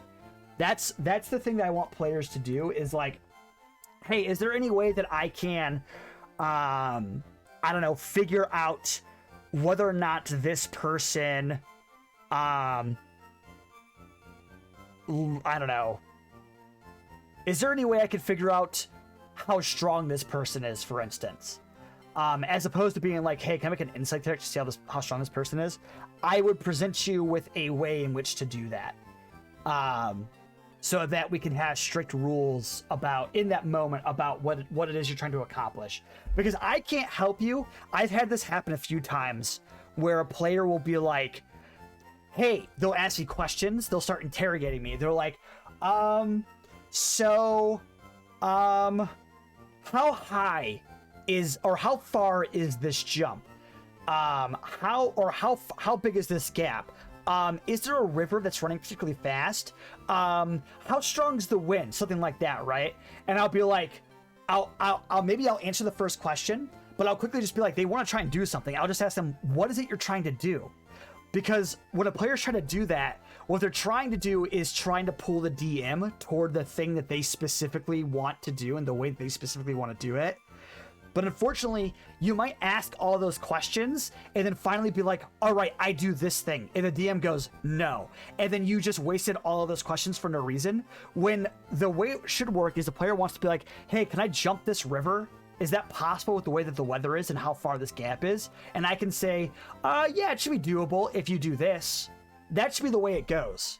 But I'll often have players try and interrogate me and try and like coax me into a bunch of agreements that they think will lead them to being able to do the thing they want to do, when it's just easier to tell me what it is you're trying to fucking do and I can help you get there. Or I can tell you like just straight up, like, no, that's not something I want you to be able to do. I've seen threads on the internet, for instance, where people are like, they'll ask the DM a bunch of questions about the physics of the world or like the chemistry of the world, and then be like, all right, with all that in mind, I'm gonna do this to make a gun or like an atomic bomb. And then the DM's like, oh no, I said yes to all these things, but now I can't argue with them because I told them it could do all this stuff. And it's like, no, you stop, you cut the bullshit right at the beginning and just go, what are you trying to do? The player goes, I'm trying to make a gun. And you go, sorry, there are no guns in my setting. Like, it should be that simple. Or you could be like, another alternative would be, if you want to make a gun, then we can work on that process and we can discuss what the role of guns are in my world.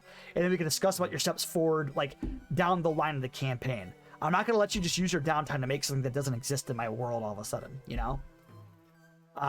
Yeah, what's the gravity like on this planet?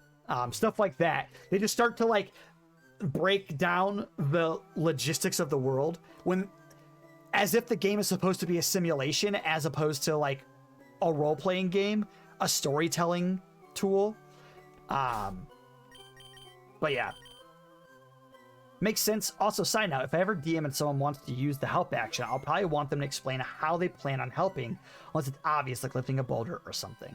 Yeah, so that's something that also, that's actually explicitly called out in the PHB or the DM's guide, one of the two, where it's often you can't do the help action unless there is some sort of explanation as to how you could help.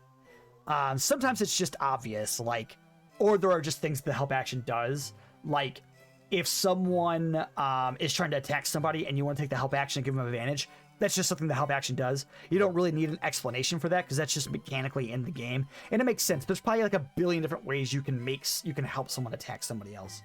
But if it's like someone, let's say someone's trying to pick a door, right? And then someone's like, "Can I help them?" I'm gonna be like, "You're gonna need to explain to me how the fuck you're gonna help them pick a door." And if you tried to help someone pick a door in real life, what the fuck are you helping them with? You know? But yeah. Like helping someone make an instant check makes no sense to me unless the player would describe it well. Yes, exactly. One way that I know that you could do that is like, if you're in a social situation, one player could help by coaxing the NPC in some way, you know, pushing them with a certain line of questioning that their answers are conducive to that person being able to read them better. That's one way you can help an insight check. And you might handle that differently than just making an advantage roll. Oh yeah, someone wants to help. In my mind, they should specify what they're doing to help. Just for flavor, at least, at the very least. But also for me to verify if that would actually help. Yeah, there are some things that I think need explanations. One thing that I avoid as a DM, is like, if someone wants to do something, I at least need some sort of justification of what it is you're trying to do, as opposed to just like overly abstracting it. Because, for instance, someone might go up and say, "Hey, can I convince this NPC to do this thing?" And that's fine. Maybe they don't want to role play. Maybe they're just not in the mood. They don't have like a specific thing in mind. That's fine. That's really fine. But I do need some sort of thing, because this NPC has motives. They have interests. So if you tell me, for instance, "Hey, can I convince this NPC to do this by paying them an amount of money?" Then that's something that can help. But if you say, "I just want to convince this NPC to do this thing," I'm going to need more than that, because I got to know that you're paying attention to what this NPC's motives and interests and goals are, for me to be able to be convinced that you do. Now, obviously, it's something simple as like, "I just want to barter." I'm just going to abstract that. There's no point in me overly complicating something like that. But especially for like story NPCs, if you're trying to convince them of something, I need a base. I need a basis for your persuasion. Oh yeah, and if you explained it like that, I would let the help action go, because thematically I think that sounds cool and deepens character action. Yeah, for sure. And as you say, it encourages teamwork. If they say specifically they're looking at body language or something like that. It would depend on how they decide to do that. Insights maybe the hardest one, or perception even. Insight and perception are probably the two hardest ones to like. How the fuck are you helping this person see better? What's another one that's weird?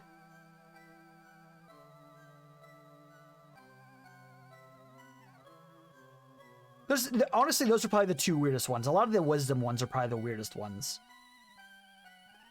It gives challenges to walk the line of maximizing roleplay opportunities and forcing roleplay, but I guess that comes down to communication with players. Absolutely, it absolutely does.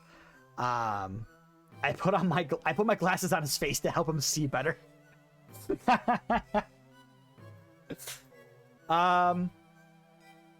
Yeah, I think the two philosophies I have as a DM and a player.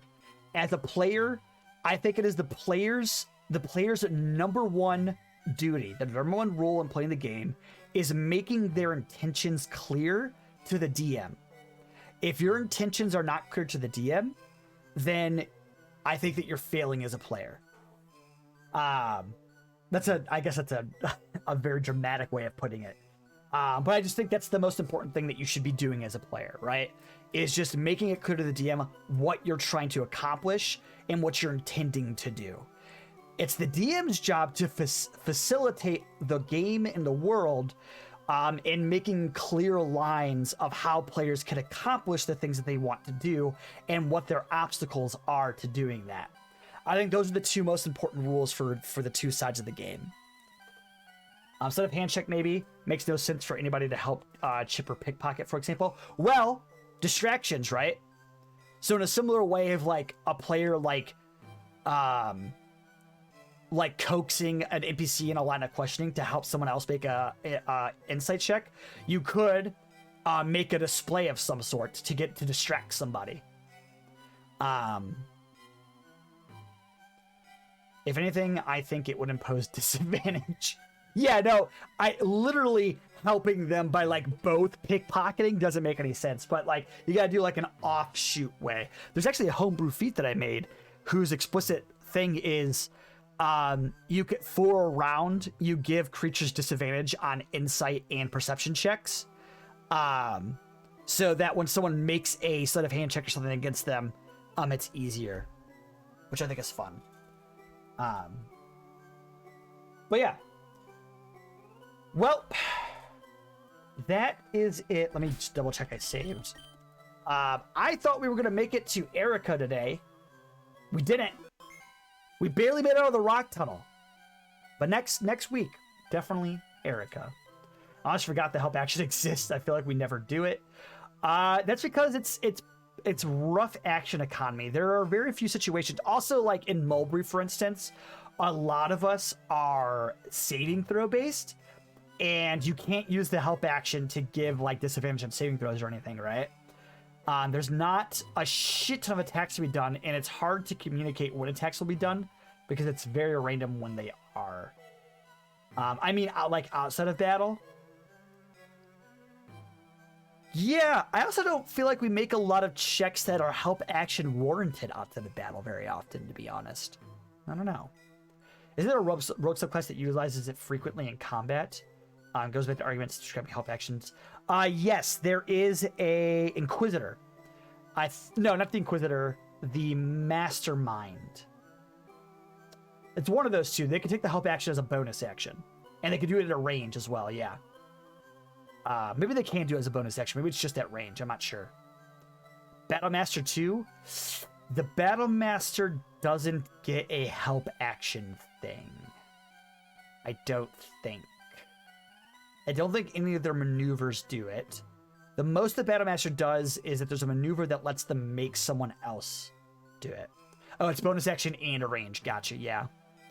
My Homebrew Fighter does. My Homebrew Fighter can take the help action in place of one of their extra attacks. Isn't that pretty neat? It is the Mastermind? Okay, that's what I thought.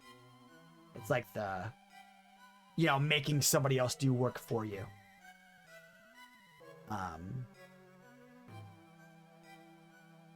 Yeah, it's pretty sick. I also think that I think a lot of the other actions in combat are underutilized. The help action, the search action, is search an action? Pretty sure it is. Use an object is iffy, but the three big ones are dodge, disengage, help, and dash. So I think dash is fairly often used. But dodge, disengage, and help, I think, are underutilized if you're not a rogue. I don't think Pern has a subclass yet, does she? She does not. But Pern is a homebrew fighter, yeah. So she'll get that at level 5. I'm curious to see how much change will be using it. Especially use an object. Yeah, use an object is used pretty unoften, mostly because there aren't a lot of situations where you need to use your action to interact with an object when you have a free item interaction every turn. Hence rushing to buy potions. Yeah, because you got the use an action or use an object as a bonus action thing, don't you? I hope Umber gives you some neat magical items you could do that with. That'd be pretty sick, huh? What level does Rogue pick their subclass? Third. So Chipper's already got it. He's a little thiefy boy.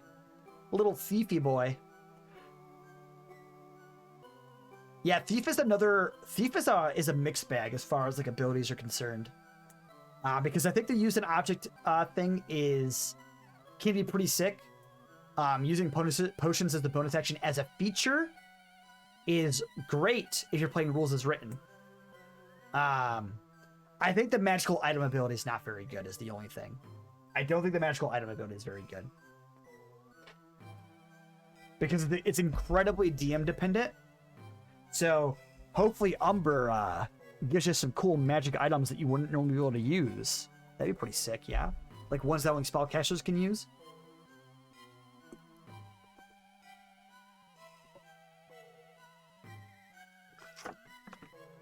Hint, hint, nudge, nudge, I suppose. I'm excited for when I actually start using Elijah's subclass abilities. Because I haven't done that yet.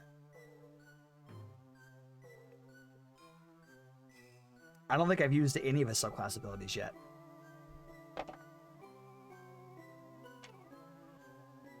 I already used that wand. I don't think wands are spellcaster dependent, right? Oh, right. You don't even have that feature yet. What am I talking about? With the way I am, it's likely you'll all get some sick magic items. I love a magic item. Staffs. Yeah, where you tried to kill Elijah? I'm on to you. Or a magic weapon, rather. Yeah, you just gotta make magic items or weapons that Chipper wouldn't normally be able to use. You know what's funny? Umber, technically, I don't know how your magic items work compared to James's for our backstories, but technically, if those magic items work those way where only we can use our own magic items, Chipper could probably also use our magic items when he gets that ability. So he could, when we're level 14, we can just give Chipper all of our magic items and just say, here, they're all yours now. Oh, level 13. Sorry, I forgot the rogues levels are weird.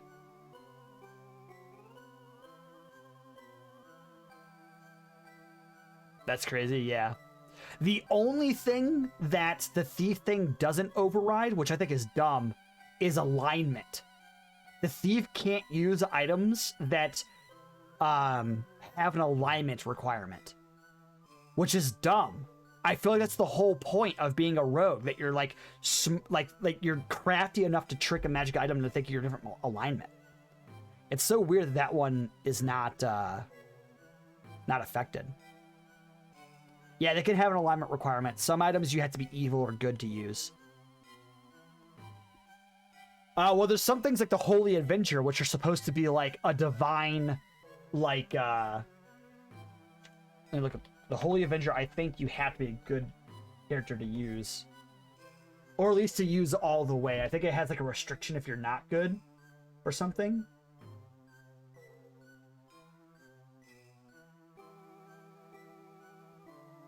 Oh no, it's just if you're a paladin. Oh, that's weird. That used to always be that you had to be a good character to use. There are ones that have an alignment restriction, right? I don't know. I'm almost certain there has to be. The Holy Avenger's like usually the example, though. How do you determine if you meet alignment requirements? If the magical item will have a section under its name called requirements. If you meet those, you can attune to it. Or called attunement requirements, I should say. Like, oh, I'm evil one time. I didn't pay for my food at this tavern. Exactly. You trick the magical item into thinking that you're evil. Sometimes the direct conflict to your being makes sense to not be able to use. Yeah. Yeah. I'm not the biggest fan of alignment, to be honest. It's too reductive. I think people... I think alignment gets somewhat of a bad rap. I think some people took it to an extreme where, like, alignment was prescriptive. I think alignment is, like, semi-descriptive, right? It is reductive, but I mean, so is being a class, right? Saying that you are a class is reductive. Why aren't you just the abilities that you have, right? I play where classes don't exist. I think I've made that clear in like our sessions and stuff, and in like session 0, Classes don't exist. You just you have the abilities that you have.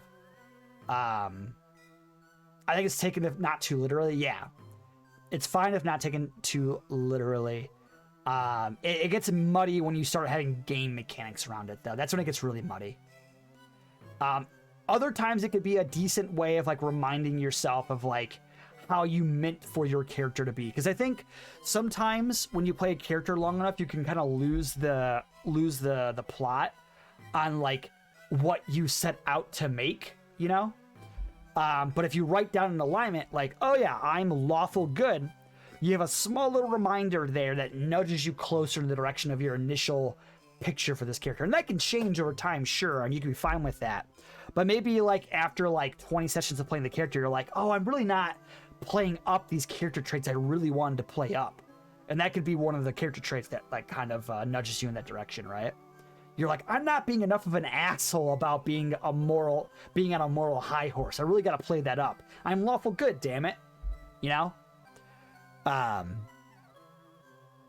Same thing with like the personality traits and bonds that you're supposed to do for your characters in 5e. They're just like decent. They're very simple reminders of like what you set your character out to be. And if you want, they're a good way to go back to and be like, oh yeah, and then like, you know, reincorporate those elements into your roleplay. But I definitely get the perspective of like, yeah, it feels reductive because it is by definition, right?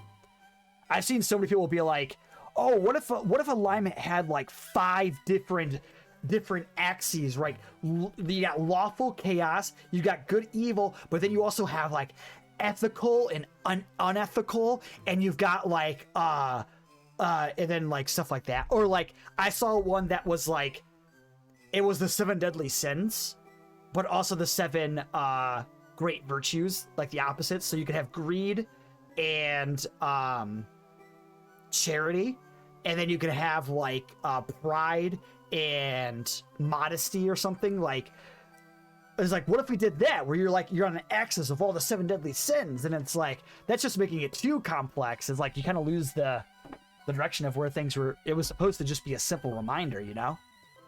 I just think there are things that people can be really good about, and in some areas where they're really, really, really bad or evil. Yeah. Like it ignores the complexity of the human personality. Yeah. There was a little bit more justification in older editions because good and evil wasn't necessarily aligned with being a good person and being an evil person. It was more about the energies that perpetuated your soul, right? People try to gamify alignment is the problem too. Yeah, and honestly, that's not their fault, right? The game in some ways tries to gamify it, right?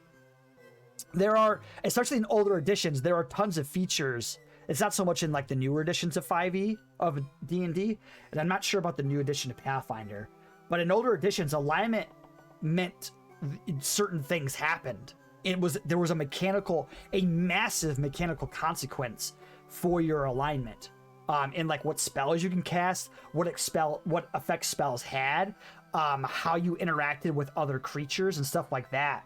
Like in Pathfinder, for instance, the first edition, there's a class called Vigilante, and one of its primary features is that it gets an alter ego that allows it to be a different alignment than its normal self. And that's a whole ass feature. That's the whole center of the character of the class. Because there are huge mechanical influences based on that.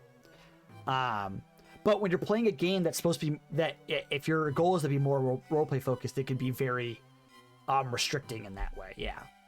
But like I was saying about the like complexity of human personality, it does simplify that a lot. But as I was saying, and this is truer for older editions, the good and evil was more of a measure of positive and negative energy. Right? Those were 2 distinct things in the world, and like generally evil things were full of negative energy, like undead things or like devils and stuff, whereas generally good things like angels or other celestials of some sort had positive energy. And like the spell Cure Wounds was a positive energy spell, and the spell Inflict Wounds was a negative energy spell. And then vice versa, there was there was axiomatic energy, which is like lawful energy, and anarchical energy, I think is what it was called. That might be incorrect, but I think it's anarchical, where it was everything was chaos, and that was all sort of energy. So there were features that were based on that, and depending on where you sat, the way that feature worked, it was different. But there was a material thing in the universe that aligned with alignment. That's not so much the case in 5e anymore. A lot of that stuff was abstracted to become different. So I think I think you're right in that gaming friendly alignment is part of the problem, but it's also just that is part of the tradition of D&D, because 5e blew up, and that's easily the most popular edition of D&D nowadays. People think of alignment as sort of this weird additional thing that doesn't really seem to have any influence, because there's not really anything in the game that uses it besides, like, there are just some magical items that do. By the way, thanks for stopping by, K2. I'll just say Lone Wolf. We are kind of wrapping up. I got through the rock tunnel. It's been a few hours, and I was going to wrap up. We got very sidetracked about D&D, which is cool. I can understand using it as a guide, but not an end-all, be-all. Well, yeah, yes, that is the way it kind of is in 5e. And I was just giving an example of, like, it kind of had to be the end-all, be-all back in the day, because there were so many mechanical influences that it had. So it makes sense why the discourse exists. Because you have a bunch of new blood and old blood that have different experiences with what alignment is. I used to use a randomizer to pick an alignment for a Skyrim character. A little bit different in D&D, though. Yeah, it's quite a bit different. There are still adventures in D&D nowadays. If you play, this is a bit of a spoiler if you care, but there's a trap. I won't say what adventure. There's a trap in a specific adventure that reverses your alignment. In fact, there are monster abilities that reverse your alignment. And you can only undo alignment changes with greater restoration. So there is supposed to be an influence. Alignment is supposed to be in some way a way to measure how your character changes from one state to another. So if you go through this thing and it reverses your alignment, you have a stricter idea of what that means about how to play your character, you know? But I guess nowadays, for a lot of people, that would just mean, like, all of my personality traits, I'll flip them. I used to be a charitable character, now I'm a greedy character. I used to be sarcastic, now I'm overly enthusiastic. Imagine just being chaotic evil and just traveling with ourselves. I fell for that trap. I'm a very selfish, greedy character who turned into a charitable saint. Oh, really? That's funny. That's very funny, especially if it's in the adventure that I'm thinking of. That's especially funny because, like, the whole reason you're doing that adventure is because you're greedy.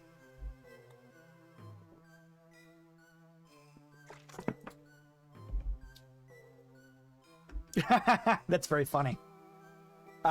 It also changes your gender, that trap, if I remember correctly, which is an interesting idea.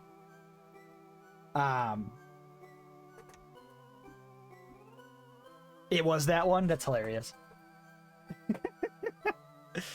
With most of my characters, I don't even know what I would do. Yeah, it's a hard one. When you see, that's I guess that's part of the value of having alignment, is that if there are going to be mechanical influences, you have a definitive way in which that impacts your character, right? As opposed to, like, having it up in the air about, like, how does this change my character? If you have just an attribute that gets flipped, it's easier to contextualize that and change things around. But because 5e doesn't really use alignment in any way, people don't really follow that. Female Yopo be like, frog with big tits. I don't know if I don't think frogs get big tits. I don't think grungs get big tits. Kisper would stop doing drugs and having sex. Whoa. Whoa, whoa, whoa. We gonna play a morally swapped, gender swapped Rolby soon enough? Well, hold on, Umber. Here's the thing. Would Kisper stop doing drugs and having sex? Are those moral things that would be flipped if your alignment's flipped? Like, I don't know, like, Are those amoral? Because if they're amoral, then those don't get impacted at all, right? Or I guess if it flipped you, if you consider doing drugs and having sex all the time as being chaotic, then I guess you'd become lawful and not do those as much. But all lawful means is that there are strict rules that you follow. We're gonna play a morally swapped gender swapped role soon, yeah? You're gonna have to ask James. Yeah, I'm thinking that is chaotic. That's a tough one. I could totally see someone being lawful and still doing a shit ton of drugs and sex, you know? Lawful is all about just having a specific code that you follow. Not necessarily a code that is, like, seen as a more orderly by a typical person, you know? And this is where the muddleness of alignment comes in, because that is how a lot of people see it. But then it becomes too contextual. Just being less flexible, I can see that. I guess that is a decent way of describing being more lawful, right? Being less flexible. But, like, do you lose flexibility by doing drugs less and having sex? What if you just do drugs and have sex on a strict schedule? Then is it necessarily less flexible? I don't know. Or then if you don't do that, is it necessarily less flexible? I don't know. Honestly, I think Judas in that situation would return back to the Dollar Hides and bro up with Malagast. Ooh, that'd be interesting. Yeah. I must fuck at 3:43 p.m. If I don't, everything is in shambles.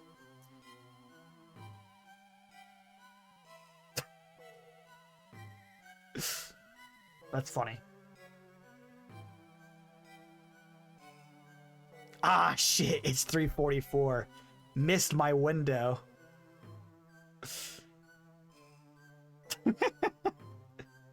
See, now you can attune to any lawful items because you didn't fuck at 3:43 p.m. What a stupid idea. Well, I do think this is where I have to cut things off. Thanks everybody for showing up. Who am I if not a man who fucks at 3:43 p.m. Thanks everybody for showing up. I will be back next week. I don't know if I'll be streaming again this week. I think Tuesday will be the day I come back. Tuesday again at 5 EST PM. Because I have to take time at 3:43 to fuck, and then I have time to stream at 5 p.m. So, but yeah, thank you guys so much. I am gonna head out here. The stream has been going on for 3.5 hours, which I don't know, over time might be a shorter stream for me, but right now that's about as much as I'm willing to stream.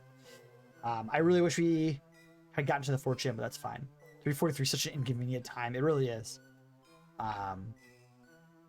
By the time you're done fucking, you might have the sun in your eyes, and that's gonna fuck you up. But yeah, that's gonna be it for me, guys. Once again, thank you, and I'll see you guys next week. Y'all have a good night.